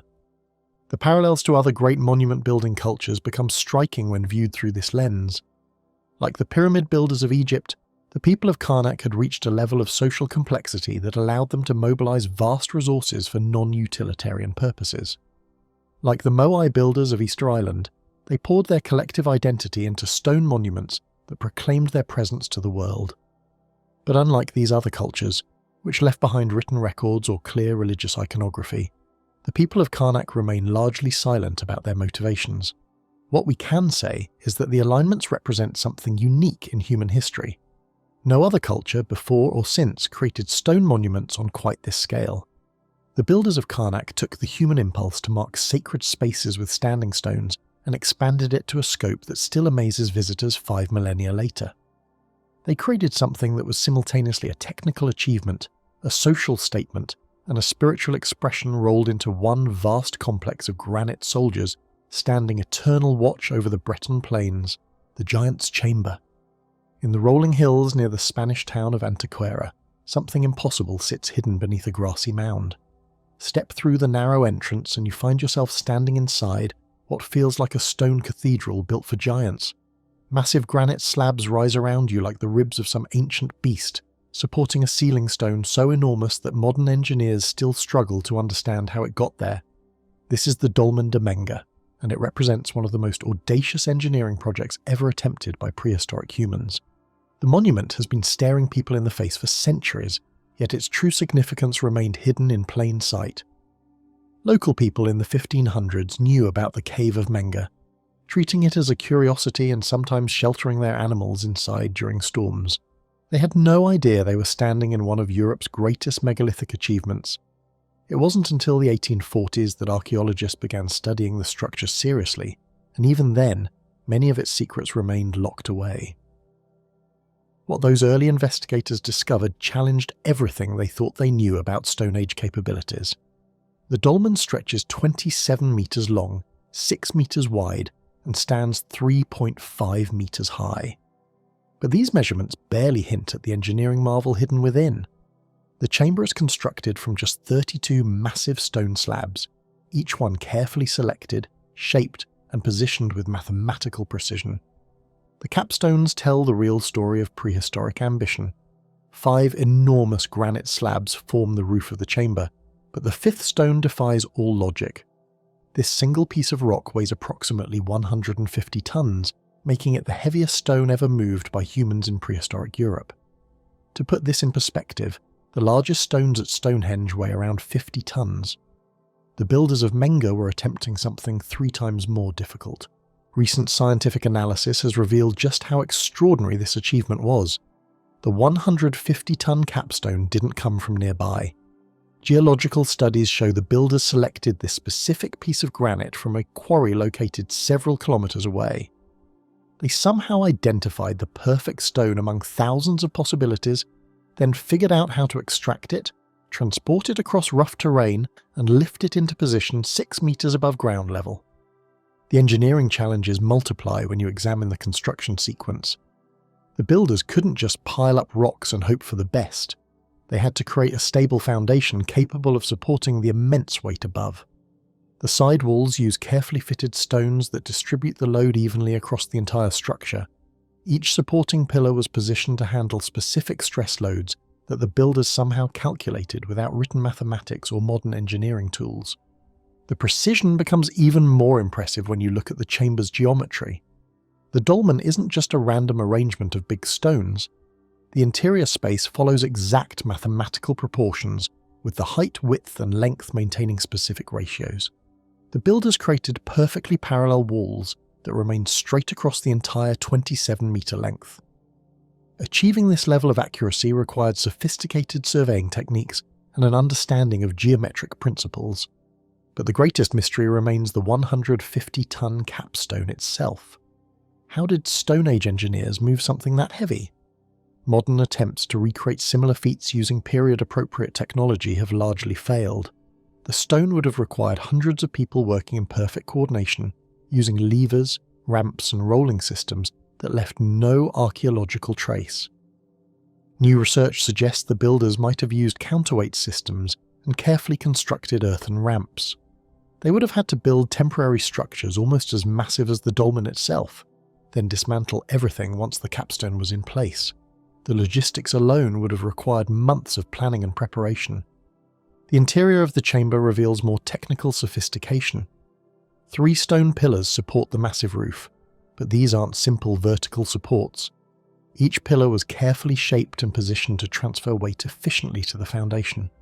The builders understood load distribution and structural engineering principles that weren't supposed to be discovered for thousands more years. Recent laser scanning has revealed construction details invisible to earlier investigators. The builders used precisely cut wedge stones to level irregularities between the major slabs. They created interlocking joints that prevent the walls from shifting under the enormous roof load. Every connection point shows evidence of careful planning and skilled craftsmanship. The dolmen's orientation adds another layer of mystery. The chamber doesn't point randomly across the landscape. Instead, it aligns with specific astronomical features, particularly the position of La Peña de los Enamorados, a distinctive mountain that would have served as a natural landmark. This suggests the builders integrated celestial observations into their architectural planning.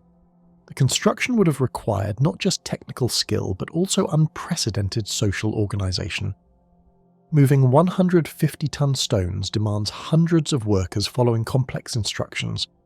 Someone had to design the project, coordinate the workforce, and solve engineering problems that would challenge modern construction teams. This level of organization implies sophisticated leadership and planning capabilities. The Dolmen de Menga stands as proof that our ancestors possessed technical knowledge far beyond what we traditionally assumed. 5,000 years ago, without metal tools, without wheels, without mathematical notation, prehistoric engineers accomplished something that still impresses modern experts. Every stone in that ancient chamber represents problems solved and obstacles overcome through human ingenuity and determination. Fortress of the Sky. Picture walking through a countryside that seems untouched by time, where medieval chapels sit quietly on gentle hills. Everything looks perfectly normal until you learn the truth. Beneath one of these peaceful mounds lies something far older than any church, something that predates Christianity by 3,000 years. This is Lahug Bie on the Channel Island of Jersey, where a Neolithic masterpiece remained hidden under everyone's feet for centuries, waiting for the right moment to reveal secrets about prehistoric engineering that still challenge our understanding today. The year 1924 changed everything. Members of the Société Géziaise began excavating what they thought was just another medieval burial mound. What they uncovered instead was one of Europe's finest passage graves, built around 3500 BC and preserved in almost perfect condition. The discovery sent shockwaves through the archaeological community. Here was a monument that rivaled anything found in Ireland or Brittany, yet it had been sitting unknown beneath two medieval chapels for over a century. The passage grave they discovered follows what archaeologists call a cruciform design, meaning it's shaped like a cross when viewed from above. This wasn't accidental. The builders created an 18-metre-long passage that leads from the entrance deep into the heart of the mound, ending in a circular chamber with three smaller side chambers branching off like arms of a cross. The entire structure remains intact beneath its 12-metre-high earthen mound, creating an underground cathedral that has survived for over 5 millennia. Walking through Lahug Bie today means following the same path that prehistoric visitors took 5,500 years ago. You enter through a narrow passage lined with massive stone slabs, each one carefully selected and positioned to create walls that have never shifted, despite centuries of weight pressing down from above. The passage gradually rises as it penetrates deeper into the mound, building anticipation for what lies ahead. The construction techniques reveal sophisticated planning that goes far beyond simple stone stacking. The builders used a technique called corbelling, where each layer of stones projects slightly inward from the layer below, gradually closing the space above until a final capstone could bridge the remaining gap. This requires precise calculations of weight distribution and structural balance.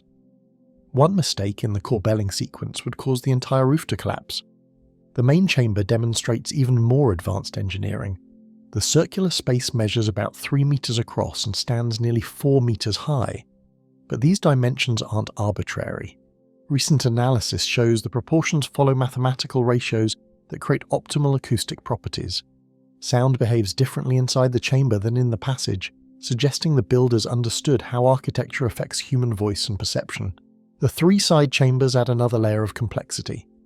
These smaller spaces branch off from the main chamber at precisely calculated angles, creating a layout that maximizes both structural stability and functional space. Each side chamber required its own corbelled roof, meaning the builders had to solve the engineering puzzle multiple times while ensuring that each solution worked harmoniously with the overall design. The stones themselves tell stories of prehistoric logistics that seem almost impossible. The largest slabs weigh several tons each, yet geological analysis shows they came from quarries scattered across different parts of Jersey. The builders didn't just use whatever rocks were nearby. They selected specific types of granite for different structural purposes, suggesting they understood how different stone compositions would perform under various loads and conditions. Moving these massive stones across Jersey's landscape required engineering solutions that left no archaeological trace.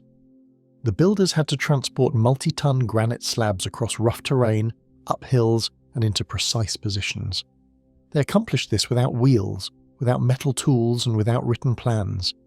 The logistics alone would have required coordinating dozens of workers over months or possibly years. The construction sequence reveals even more prehistoric sophistication. The builders couldn't construct the passage and chambers randomly. They had to follow a specific order that allowed each element to support the next. First came the foundation work, then the wall construction, followed by the corbelling process, and finally the capstone placement. Each phase required different tools, different crew sizes, and different technical skills. The preservation of Lahug Bie offers insights unavailable at other megalithic sites. Unlike monuments exposed to centuries of weather and human interference, this passage grave remained sealed beneath its protective mound. The stone surfaces still show tool marks from prehistoric builders. The joints between stones remain tight and stable. Even the original floor level survives intact. The discovery of Lahug Bie in 1924 proved that megalithic construction wasn't limited to the famous sites everyone knows about. Hidden beneath ordinary-looking landscapes across Europe, other monuments of equal sophistication might still be waiting for discovery. The passage grave shows that prehistoric communities possessed technical knowledge and organisational capabilities that we're only beginning to appreciate. The cruciform design connects La Hougue BIE to a network of similar monuments across Atlantic Europe. From the Boyne Valley in Ireland to the megalithic sites of Brittany, prehistoric builders were sharing architectural ideas and construction techniques across vast distances. This suggests communication networks and cultural exchanges far more sophisticated than traditional models of Neolithic society would predict. The Horned God's Temple. The Mediterranean sun beats down on the limestone cliffs of Malta's southern coast, where waves crash against rocks that have held secrets for over 5,000 years. Here, perched on a ridge overlooking the endless blue, stands what locals call Hagar Kim. The name means standing stones in Maltese, but these aren't just any stones. They form one of the world's oldest freestanding temples, built when the pyramids of Egypt were still distant dreams. In 1839, British military officer J.G. Vance received an unusual assignment. Governor Sir Henry Bouverie had allocated funds to investigate strange stone formations that local farmers had been finding in their fields. What Vance uncovered that year changed everything archaeologists thought they knew about prehistoric Europe. Beneath centuries of soil and vegetation lay a temple complex so sophisticated it challenged every assumption about Stone Age capabilities. The first thing that struck Vance was the sheer size of the megaliths. Some of the limestone blocks weighed over 20 tons, yet they had been precisely fitted together without mortar or metal tools. The outer wall contained a stone slab measuring 7 meters tall and 3 meters wide, one of the largest megaliths ever found in any European temple. Moving such massive blocks would challenge modern equipment, yet Neolithic builders had somehow transported them across the rugged Maltese landscape. As Vance's team cleared away millennia of accumulated debris, the temple's intricate design emerged. Unlike the circular stone circles found elsewhere in Europe, Hagar Chim followed a completely different architectural pattern. The builders had created a series of interconnected chambers shaped like clover leaves, each one carefully oriented and proportioned. The main temple contained 5 separate apses, creating internal spaces that felt both monumental and intimate. The construction techniques revealed unprecedented sophistication. The builders had used 2 different types of limestone, each chosen for specific structural purposes. Hard coralline limestone formed the outer walls and major structural elements, while softer Globigerina limestone was carved into decorative elements and internal features. This wasn't random material selection. The architects understood the properties of each stone type and used them strategically. Inside the temple chambers, Vance made discoveries that hinted at the builder's spiritual world. Carved reliefs decorated the walls, showing spirals, dots, and geometric patterns that appeared throughout Malta's prehistoric temples. Some stones bore carved representations of animals, including what appeared to be pigs and goats. But it was the human figures that proved most intriguing. Among the most significant finds were stone statues of human figures, carved with remarkable skill. The most famous became known as the Venus of Hagar Chim, a limestone sculpture of a seated figure with exaggerated feminine features. The statue's rounded forms and careful proportions suggested the builders possessed advanced artistic abilities alongside their engineering skills. Some archaeologists interpreted these figures as representations of fertility goddesses, evidence of religious practices centered on life-giving forces. The temple's astronomical alignments added another layer of mystery. The builders had oriented certain chambers and doorways to capture specific celestial events. During the summer solstice, sunlight streams through carefully positioned openings to illuminate particular altars and decorative elements. These alignments weren't accidental. They required precise knowledge of solar movements and sophisticated planning during construction. Archaeological evidence revealed that Hagar Chim wasn't built all at once. The complex evolved over centuries, with different phases of construction adding new chambers and modifying existing structures. Radiocarbon dating showed that building activity spanned from approximately 3,600 to 3,200 BCE, making it older than Stonehenge by nearly 1,000 years. Generation after generation of builders expanded and refined the temple, suggesting continuous religious or cultural importance. The mystery deepened when archaeologists realised that Hagar Chim was part of a much larger sacred landscape. Within walking distance stood the Menajra temple complex, and across Malta dozens of other megalithic temples dotted the islands. The builders had created an entire archipelago of sacred architecture, each temple uniquely designed yet sharing common elements. This represented not just individual construction projects, but a coordinated cultural achievement spanning centuries. Recent excavations have revealed even more sophisticated elements. Hidden chambers contained carved stone basins, possibly used for ritual purposes. Some researchers believe these were used for liquid offerings or ceremonial washings. The precision of the carving suggests the builders possessed metal tools, yet no bronze or copper implements from this period have been found in Malta. The contradiction highlights how much remains unknown about these ancient architects.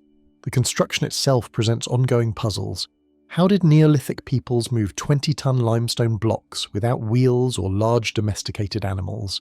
How did they lift massive lintels into position without cranes or pulleys? How did they achieve the precise fits between irregularly shaped megaliths? Modern experiments have shown that such construction is possible using ropes, levers, and earthen ramps, but the logistics would have required hundreds of organised workers and years of sustained effort. Perhaps most mysteriously, the temple builders vanished around 2500 BCE. The elaborate temple culture that had flourished for over 1,000 years suddenly ended, leaving no clear explanation. The temples were abandoned, gradually buried under soil and vegetation, until Vance's excavation brought them back to light. What caused this sophisticated civilization to disappear remains one of archaeology's unsolved questions. Today, Hagar Chim stands protected under a modern shelter, its ancient stones still guarding secrets from humanity's distant past.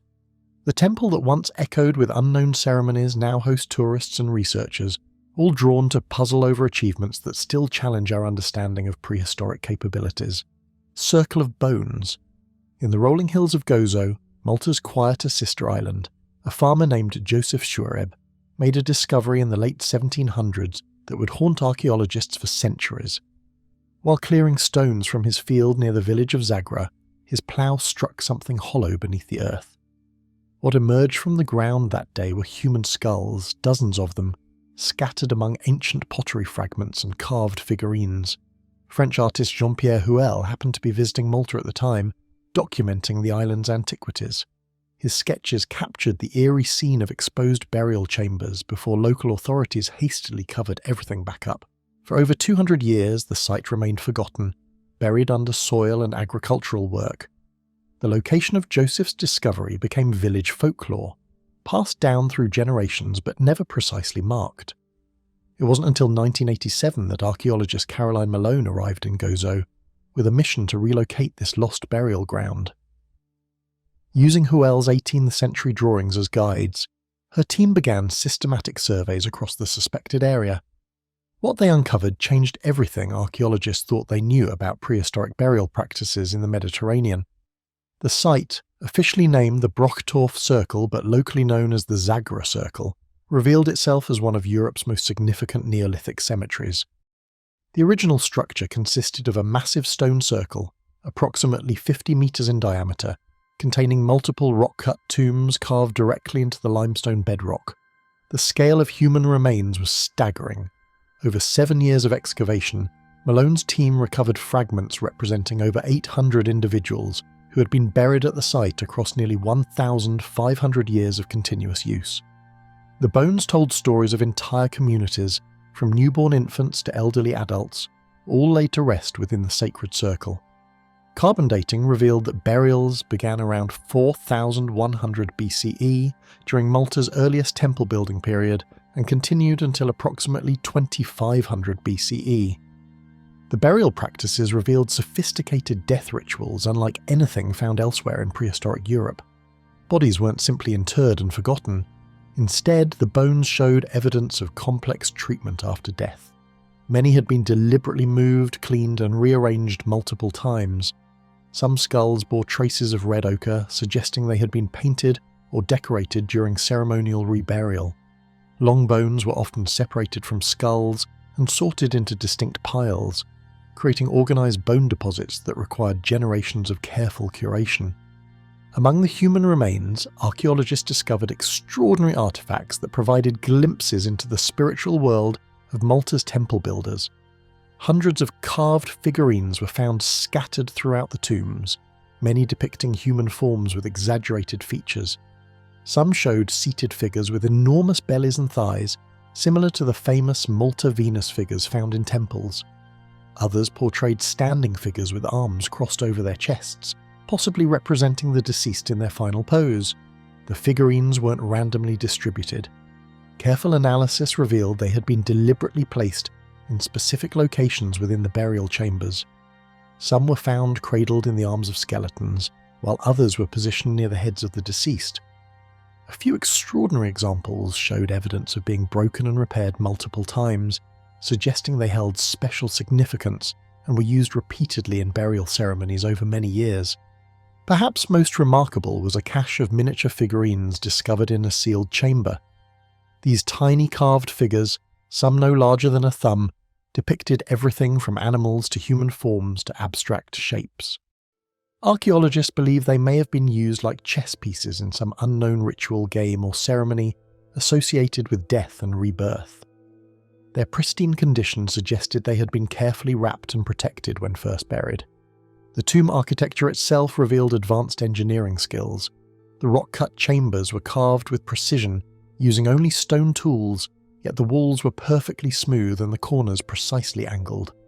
Some chambers featured elaborate decorative elements, including carved spirals and geometric patterns that matched designs found in Malta's megalithic temples. The connection wasn't coincidental. The burial site sat only a few hundred meters from the famous Gardians temples, creating a sacred landscape that combined the world of the living with the realm of the dead. Dating analysis revealed the fascinating timeline of the site's use. The earliest burials coincided with the first temple construction at nearby Gardians, suggesting the cemetery and temple complex formed part of a unified religious system. As temple building culture flourished across Malta, the Zagra circle expanded, with new chambers carved to accommodate growing numbers of burials. When the temple culture mysteriously collapsed around 2500 BCE, the cemetery was finally abandoned. The bones themselves provided unprecedented insights into the lives of Malta's prehistoric inhabitants. Analysis showed these weren't the remains of an elite ruling class, but represented entire communities, including many children and infants. Evidence of healed fractures and arthritis told of hard physical labour, probably related to the massive construction projects that created Malta's megalithic temples. Some individuals showed signs of nutritional stress, suggesting periods of food shortage during the long temple building era. Recent DNA analysis of the remains has revealed even more secrets. The population showed genetic connections to early farming communities from Sicily and southern Italy, confirming that Malta's temple builders arrived as part of the Great Neolithic expansion across the Mediterranean. However, the genetic evidence also showed remarkable stability over the 1,500 years of the cemetery's use, suggesting the temple building culture remained isolated and unchanged for over 50 generations. Today, the Zagra Circle remains one of archaeology's most important ongoing investigations. New excavation techniques continue to reveal details about prehistoric burial practices that challenge assumptions about Stone Age societies. The thousands of bone fragments and hundreds of artifacts represent the largest collection of Neolithic human remains ever found in the Mediterranean, creating an unparalleled window into the minds and beliefs of Europe's earliest temple builders. The bent pyramid's ancestor, a German archaeologist named Peter Fuchs, knew something was wrong. Standing in the dusty hills of Peru's Casma Valley in 2008, he stared at what his team had just uncovered beneath layers of later construction. The circular stone plaza was beautiful, precisely built and, according to carbon dating, impossibly old. The structure predated Egypt's Great Pyramid by 15 centuries. It was older than Stonehenge by 2,000 years. This was Sechin Bajo, and it had just rewritten the history of monumental architecture in the Americas. For decades, archaeologists had assumed that large-scale construction projects began later in human civilization. The Egyptian pyramids, built around 2580 BCE, represented what many considered the dawn of sophisticated engineering. Complex societies in the Americas supposedly came even later. but the buried plaza at Sechin Bahio dates to 3500 BCE, making it one of the earliest examples of monumental architecture anywhere on Earth. The discovery happened almost by accident.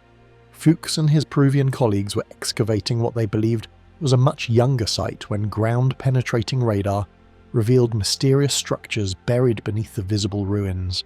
When they started digging, they found layer after layer of construction spanning over 2,000 years.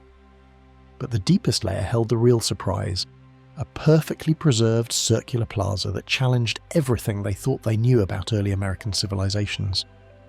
The ancient plaza measures 30 meters across and sits 2 meters below ground level, but these basic dimensions barely hint at the engineering sophistication hidden within the structure. The builders created a perfectly circular depression using carefully fitted stone blocks, each one shaped to maintain the precise curve of the circle. Creating a true circle this large without modern surveying tools required mathematical knowledge and construction techniques that weren't supposed to exist in 3500 BCE. The construction process reveals remarkable technical skill.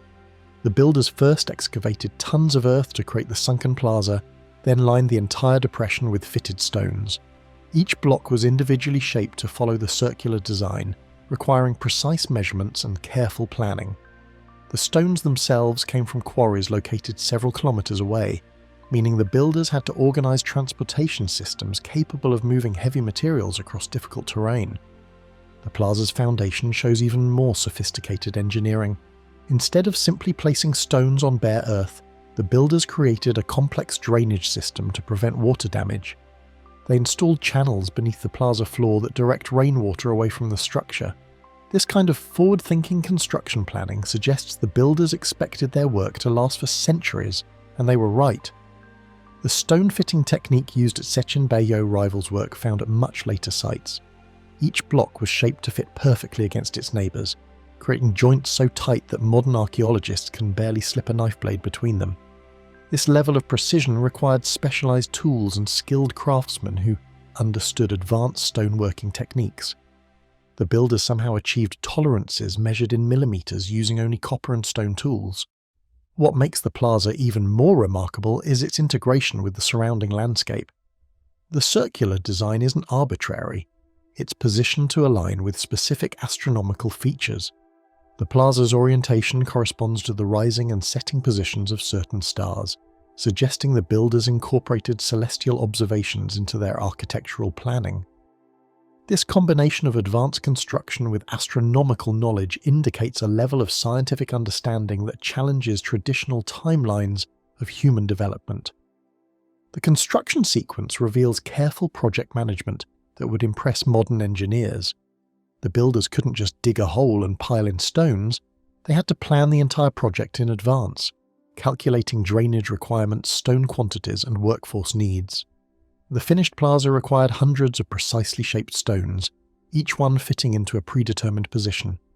Coordinating this level of complexity demanded sophisticated organizational skills and probably written or symbolic record-keeping systems.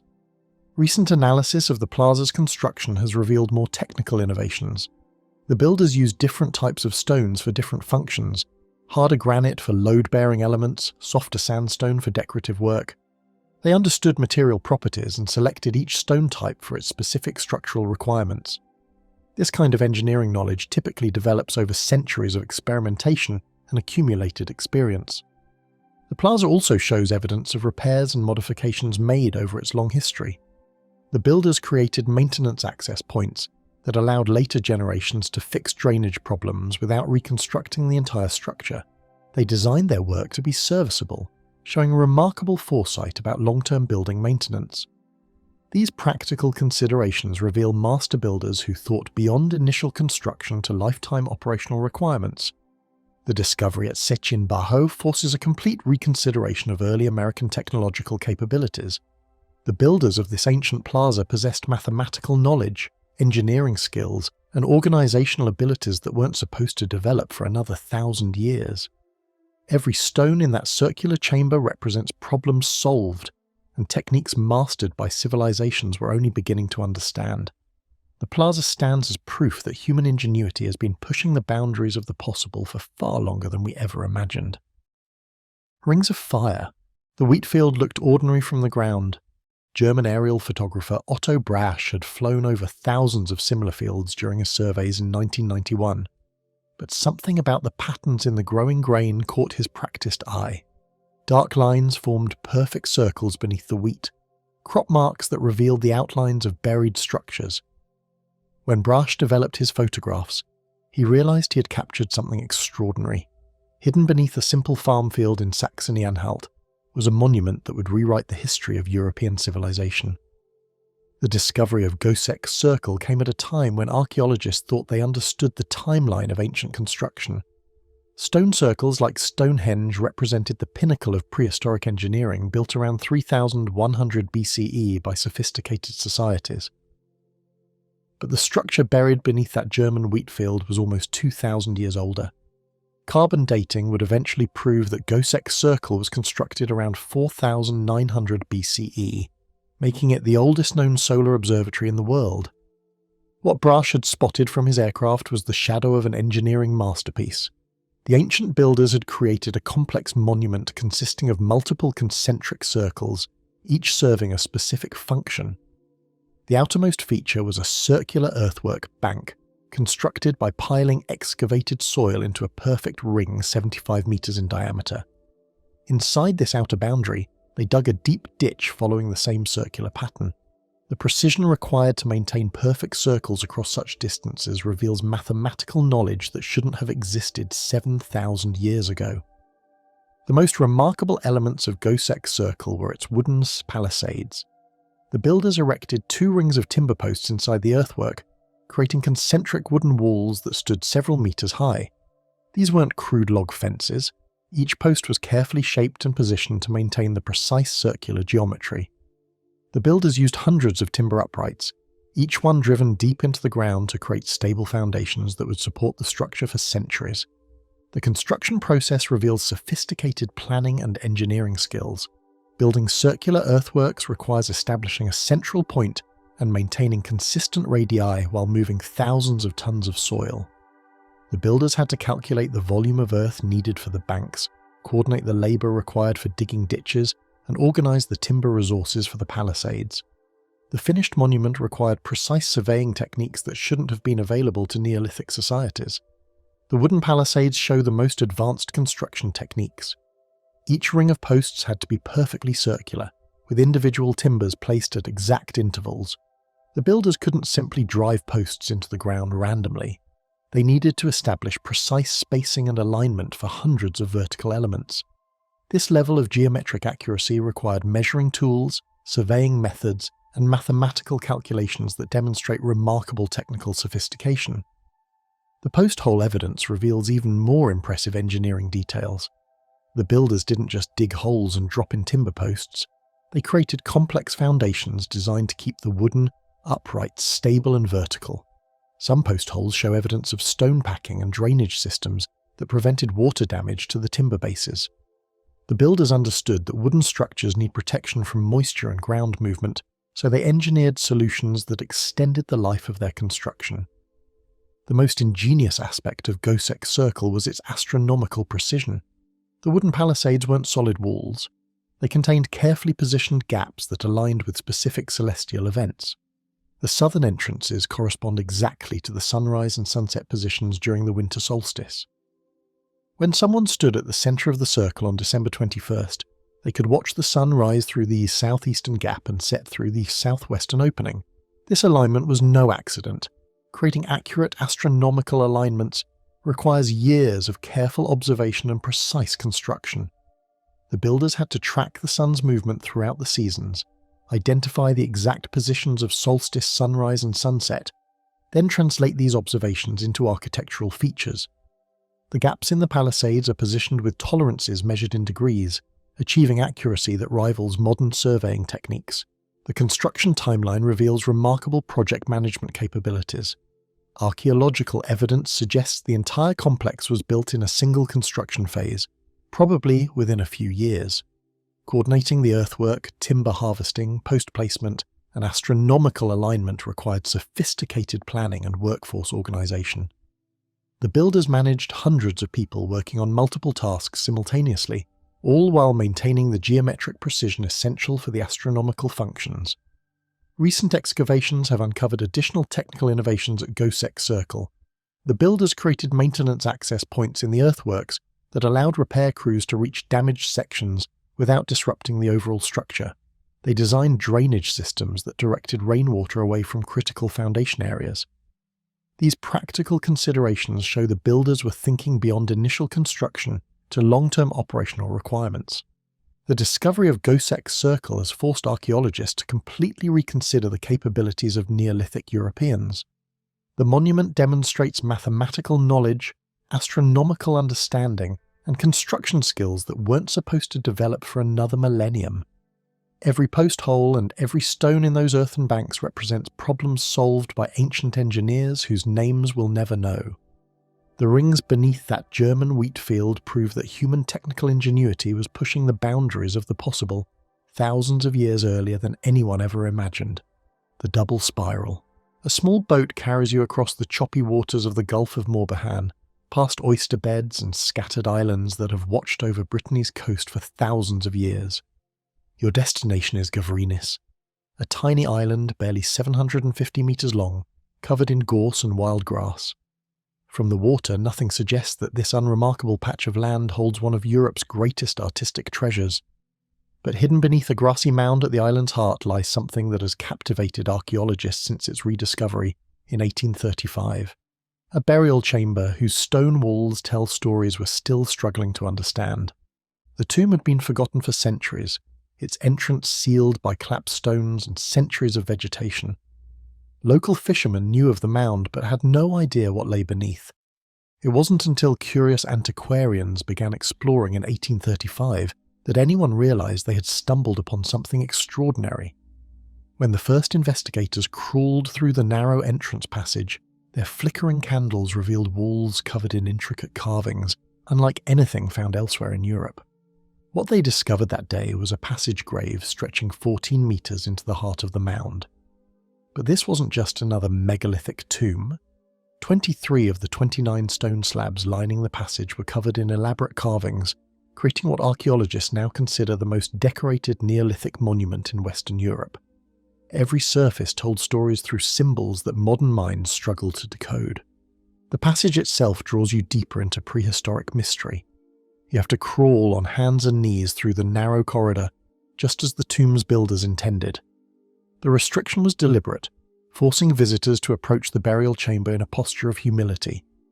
As you move through the passage, carved stones surround you on all sides, their ancient symbols seeming to shift and dance in the artificial light. The carvings reveal the sophisticated artistic vision of their creators. Spirals dominate the compositions, some flowing in single continuous lines, others forming complex double helixes that seem to spin across the stone surfaces. The spirals aren't random decorations. They follow mathematical patterns, creating rhythmic sequences that draw the eye along predetermined paths. Each spiral connects to others through flowing lines that unite separate stones into unified artistic statements. Among the spirals, other symbols emerge from the ancient stone. Carved axes appear repeatedly, some shown as simple outlines, others filled with intricate cross-hatching that required hours of patient work to complete. Curved lines that might represent bows or crescents weave between geometric patterns. Some researchers believe they see representations of boats, complete with crews of passengers, carved into the stone walls. The most mysterious elements are the horn-like projections that appear on several stones. These curved forms, carved with remarkable precision, might represent cattle horns, or possibly the horns of aurochs, the wild ancestors of domestic cattle that roamed Neolithic Europe. Recent research has revealed an extraordinary secret about these horns. They weren't originally carved at Gavrinis. The horns are part of a larger carving that was broken apart with sections transported to different megalithic sites across Brittany. This discovery revolutionized understanding of Neolithic monument building in the region. The builders of Gavrinis didn't just quarry blank stones and carve them on site. They deliberately broke apart existing carved monuments, transporting decorated stones across distances to incorporate ancient artwork into new constructions. The practice suggests that certain symbols or images held special power, making them worth the enormous effort required to move multi-ton decorated stones. The tomb's central chamber reveals the culmination of this artistic program. Here, beneath a massive capstone weighing 17 tons, the carvings reach their greatest complexity. The ceiling stone itself bears elaborate decorations, including spirals and geometric patterns that required the artist to work overhead in cramped conditions. Creating such detailed artwork while lying on their backs in a confined space demonstrates remarkable dedication to their craft. The people who created these masterpieces remain largely mysterious, but the carvings offer tantalizing glimpses into their world. The repeated appearance of axe symbols suggests these tools held special significance, perhaps representing power, authority, or spiritual force. The boat carvings, if that's what they are, might commemorate sea voyages or represent journeys to otherworldly realms associated with death and burial. The technical skill required to create the Gavrinis carvings challenges assumptions about Neolithic artistic capabilities. The artist used various techniques, from simple incised lines to complex pecking patterns that created textured surfaces. Some areas show evidence of polishing, creating smooth surfaces that contrasted with rougher carved elements. The variety of techniques suggests specialized craftsmen who had developed sophisticated approaches to stone carving. The construction of the tomb itself required coordinating artistic and architectural programs. The carved stones had to be positioned precisely, not just for structural stability, but to ensure the artwork aligned properly. Some compositions span multiple stones, requiring the builders to plan the entire artistic program before beginning construction. This level of coordination suggests sophisticated project management and detailed advanced planning. Recent digital mapping of the carvings has revealed hidden connections between symbols that aren't visible to casual observation.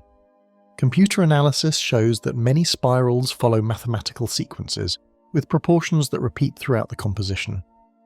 Some researchers believe the carvings encode astronomical information, with certain patterns corresponding to celestial cycles observed by Neolithic astronomers. The mystery of Gavrinis extends beyond its artistic achievements to fundamental questions about the society that created it. Building and decorating the tomb required specialists who could quarry stones, transport them across water, construct complex burial chambers, and create elaborate artwork. This level of specialization implies social structures far more complex than traditional models of Neolithic society suggested. Guardians of the sea. The Mediterranean sun hangs low on the horizon, its rays streaming through the ancient stone doorway with mathematical precision. For 30 seconds each morning on the spring and autumn equinoxes, light floods the interior chamber of the Menajra South Temple, illuminating carved stone altars that have waited in darkness for the rest of the year.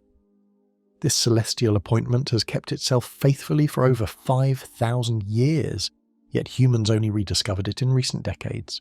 Unlike the accidental discoveries that revealed many ancient sites, Menajra's temples were found through systematic archaeological investigation.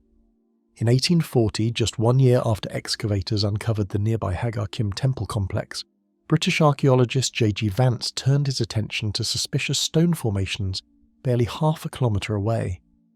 Local farmers had long known about scattered megalithic blocks dotting the hillside above Malta's southern cliffs, but few suspected they concealed complete temple structures. Vance's excavation revealed 3 distinct temple buildings arranged in a rough line along the coastal ridge. Each structure represented different construction periods, creating an architectural timeline spanning over 1,000 years of continuous building and rebuilding. The oldest temple, dating to approximately 3600 BCE, sits at the northern end of the complex. The middle temple followed several centuries later, but the southern temple, the largest and most sophisticated of the 3, became the masterpiece that would eventually challenge everything archaeologists thought they knew about prehistoric astronomy. The builders of Menajra chose their materials with extraordinary care. 2 types of limestone form the temple walls, each selected for specific structural purposes. The softer Globigerina limestone, easily carved but prone to weathering, was used for interior features and decorative elements. The harder coralline limestone, quarried from cliff faces and nearly indestructible, formed the massive outer walls and load-bearing elements. Some of these coralline blocks weigh over 20 tons, yet they were shaped, transported, and positioned with precision that rivals modern construction. Moving these enormous stones required engineering solutions that pushed prehistoric technology to its limits. The nearest coralline limestone quarries lay several kilometers away, across rough terrain that would challenge even modern heavy equipment. Without wheeled vehicles or draft animals, the temple builders developed sophisticated techniques using wooden rollers, stone ramps, and coordinated human labor. Evidence of their methods survives in the stones themselves. Many blocks show distinctive pry marks where wooden levers lifted them into position. Others bear carved sockets that once held ropes used to maneuver them during construction. The temple architecture reveals advanced understanding of structural engineering. The famous trefoil design, with its 3 semicircular chambers radiating from a central hall, creates maximum interior space while distributing weight evenly across the foundation. The builders used a technique called corbelling to roof these chambers, placing each successive layer of stones slightly inward until the gap could be bridged by a single capstone. This method required precise calculation of angles and weights. A single miscalculation would cause catastrophic collapse. The most remarkable engineering achievement appears in the southern temple's astronomical alignments. The main entrance faces east with mathematical precision, oriented exactly toward the rising sun on the equinoxes. But this alignment required more than simply pointing the doorway in the right direction. The builders had to account for the temple's position on Malta's curved coastline, the height of the surrounding hills, and the seasonal variation in the sun's path across the sky. They calculated these factors using only naked eye observations, yet achieved accuracy that modern surveying instruments can barely improve upon. Inside the southern temple, the astronomical precision becomes even more impressive.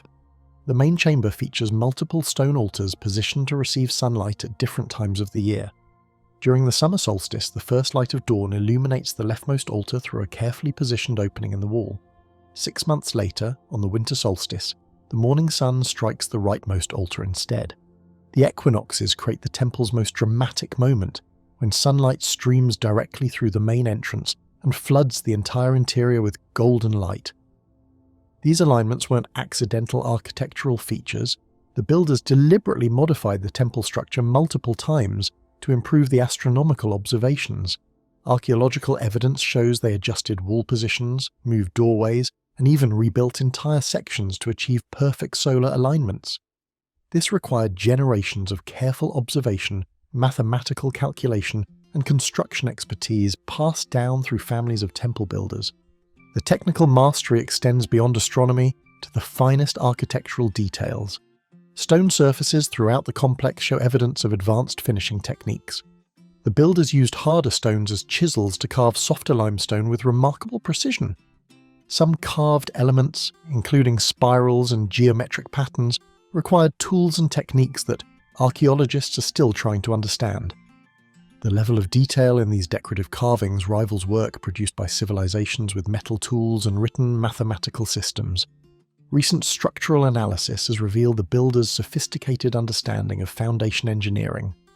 The temples sit on carefully prepared platforms that distribute the enormous weight of the stone walls across the underlying bedrock.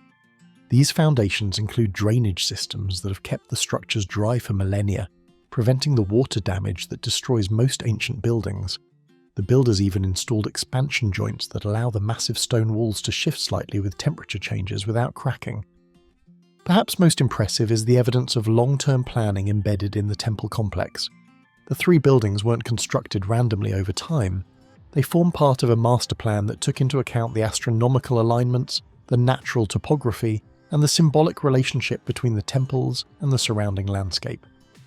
The southern temple's entrance creates a perfect frame for the view toward the distant island of Filfla, suggesting the builders considered not just solar observations, but the visual connection between their sacred space and the broader Mediterranean world.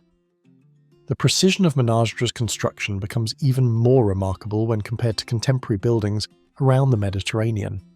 While other Neolithic cultures were building simple stone circles or basic rectangular structures, Malta's temple builders were creating sophisticated architectural complexes that wouldn't be matched elsewhere for thousands of years. They achieved this using only stone tools, human labor, and knowledge passed down through oral tradition. Today, protective shelters shield the Menadra temples from weathering, but the astronomical alignments continue their ancient rhythm. Each equinox and solstice, visitors gather to witness the same celestial shows that captivated temple builders 5 millennia ago, a testament to engineering knowledge that transformed observations of the sky into stone monuments that have outlasted the civilization that created them. The Ring of Brodgar. The wind never stops blowing across the Orkney Islands. It comes roaring in from the North Sea, carrying salt and the cries of seabirds, bending the heather flat against the treeless hills. For thousands of years, this relentless wind has been the soundtrack to one of Britain's most mysterious monuments.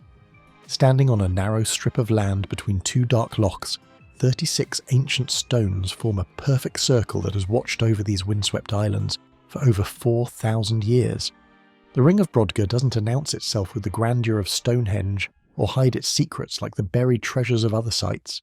Instead, it stands completely exposed on the Orkney landscape, its stones rising from the moorland like ancient sentinels. Some reach twice the height of a person, while others have been worn down by millennia of Atlantic storms. Yet despite centuries of battering wind and rain, the circle maintains its perfect geometry, a testament to the precision of its Neolithic builders. What makes Brodgar extraordinary isn't just its survival, but its place. In what archaeologists now recognise as the most concentrated collection of Neolithic monuments in northern Europe, the nearby stones of Stenness, the burial chamber of Maeshoa, and the famous village of Skara Brae all sit within a few miles of the ring. This wasn't an isolated monument, but the centrepiece of a sacred landscape that dominated Orkney life for over 1,000 years. The scale of Brodgar becomes clear when compared to Britain's other great circles. At 104 metres across, it ranks as the third largest stone circle in the British Isles, smaller only than the massive rings at Avebury and Stanton Drew in England. But where those southern monuments have been partially absorbed by villages and roads, Brodgar remains pristine in its moorland setting. The original circle contained 60 stones, each one carefully selected and positioned to create an unbroken wall when viewed from the centre. Recent archaeological work has revealed just how sophisticated the builders were. The circle sits on a natural ridge that forms an island between the two lochs, creating a dramatic setting that would have been even more pronounced 4,000 years ago when water levels were higher. The builders didn't just stumble upon this location. They deliberately chose a spot where the monument would be visible from great distances while remaining isolated from everyday life. The people who created Brodgar lived in one of Europe's most advanced Stone Age societies. Archaeological evidence from nearby Skara Brae shows communities with stone furniture, drainage systems, and specialised crafts. These weren't struggling farmers eking out a bare existence, but prosperous communities with the time and resources to undertake massive construction projects. The stones for Brodgar came from quarries several miles away, each one transported across the difficult terrain using only human labour and primitive tools. Building the circle required extraordinary organisation. Each stone weighs several tons and stands perfectly upright despite having no foundations deeper than a few feet. The builders had to coordinate the quarrying, transport and placement of 60 massive stones while maintaining the precise geometry that makes the circle so striking. Archaeological experiments suggest the work would have taken several hundred people working together over many months. What drove this enormous effort remains one of archaeology's great mysteries. Unlike Stonehenge with its clear astronomical alignments, or the burial chambers that obviously served as tombs, Brodgar's purpose isn't immediately obvious. The circle contains no burials, no central features, no clear sight lines to celestial events. It seems to have been designed simply as a space, a vast outdoor room enclosed by standing stones. The ring's long history didn't end with its Neolithic builders. When Norse Vikings settled Orkney in the 9th century, they found the ancient circle still standing and added their own marks to its stones. Carved runic inscriptions still visible today show that medieval visitors treated Brodgar as a place of significance. The runes include both names and symbols, suggesting the Vikings saw the circle as worthy of commemoration. One remarkable inscription reads Bjorn carved these runes, left by a Viking who felt compelled to add his name to the ancient monument. Other runes include cryptic symbols and what appear to be magical formulas, indicating that even 1,000 years after its construction, people still viewed Brodgar as a place of power. The fact that Vikings bothered to carve elaborate inscriptions suggests they recognised something special about the site. The surrounding landscape provides clues about how Brodgar functioned in Neolithic times. Archaeological surveys have identified dozens of burial mounds scattered around the circle, creating a vast cemetery that was in use for over 1,000 years. The ring sits at the centre of this landscape of the dead, perhaps serving as a focal point for funeral rituals or ancestor worship ceremonies. Unlike the massive construction projects of other civilizations, Brodgar represents something uniquely Northern European. Where Egyptian pyramids proclaimed the power of individual pharaohs and Roman monuments celebrated military conquest, Brodgar seems designed for community gatherings. The circle could hold hundreds of people, all facing inward toward a common centre, suggesting ceremonies that brought entire populations together. The monument's relationship with its environment sets it apart from stone circles built in more forgiving landscapes. The builders of Avebury and Stonehenge worked in fertile southern England, where forests provided timber and rich soils supported large populations.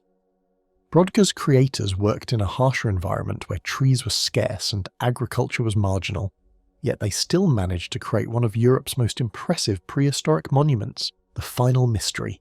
Every child in England learns about Stonehenge, but few realise they're looking at the greatest engineering puzzle their ancestors ever left behind. The massive stone circle on Salisbury Plain seems so familiar that we forget how utterly impossible it should be. Stand among those towering trilithons and the questions multiply faster than answers ever could. How did Bronze Age builders transport stones weighing 50 tons across hundreds of miles of rough terrain? How did they lift 25-ton lintels to balance perfectly atop vertical pillars? And why did they rebuild this monument over and over again for 15 centuries?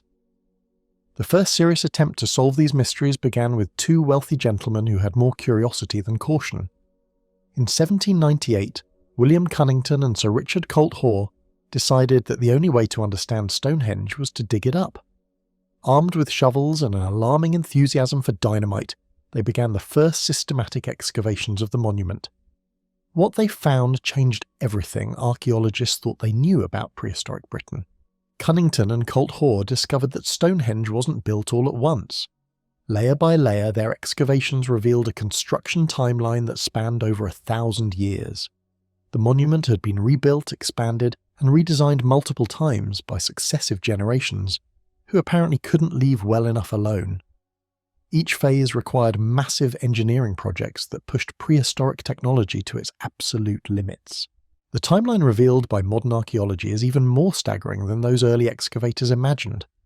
Around 3100 BCE, the first builders created a simple circular earthwork, just a ditch and bank that required moving 4,000 tons of chalk using nothing but antler picks and wooden shovels. But this was only the beginning. Over the next 15 centuries, each generation of builders would attempt something more ambitious than the last.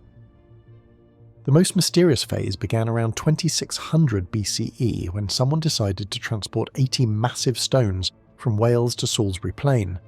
These weren't local materials.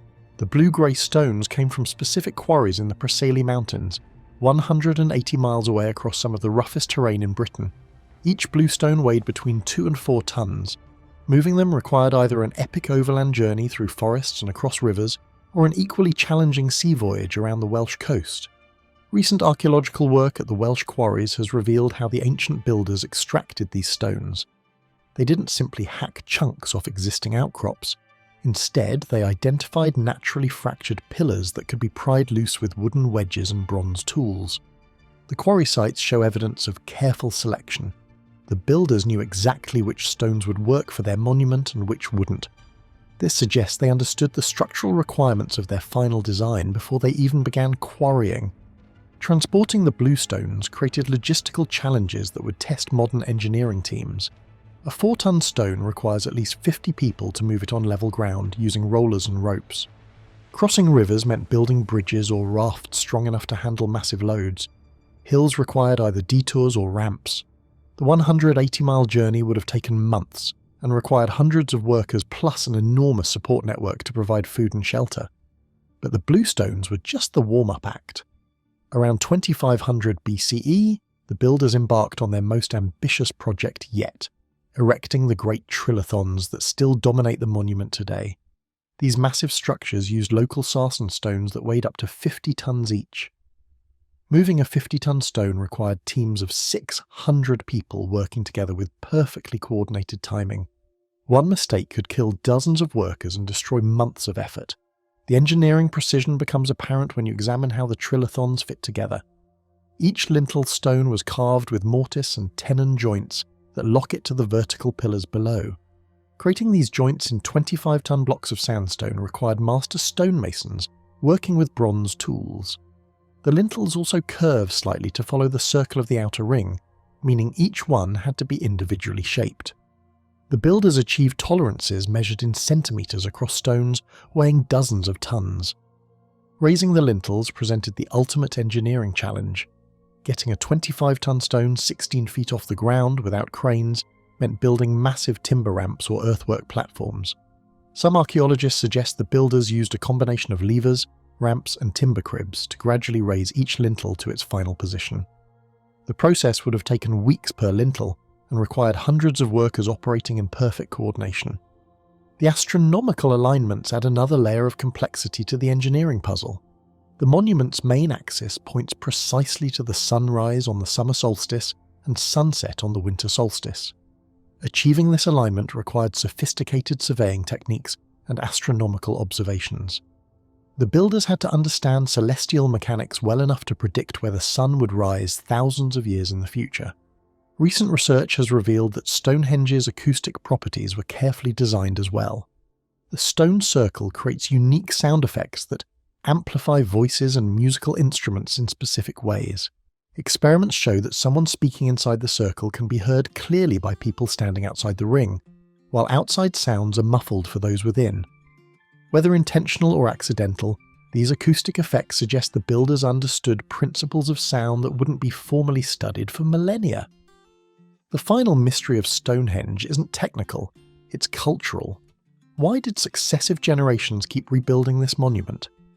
Each major phase required enormous investments of time, labour and resources that could have been used for more practical purposes.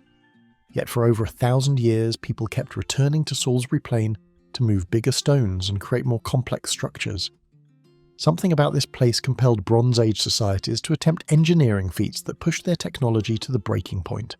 From Turkey's oldest temples to England's famous stone circle, these megalithic monuments show us that ancient people were far more advanced than we once thought.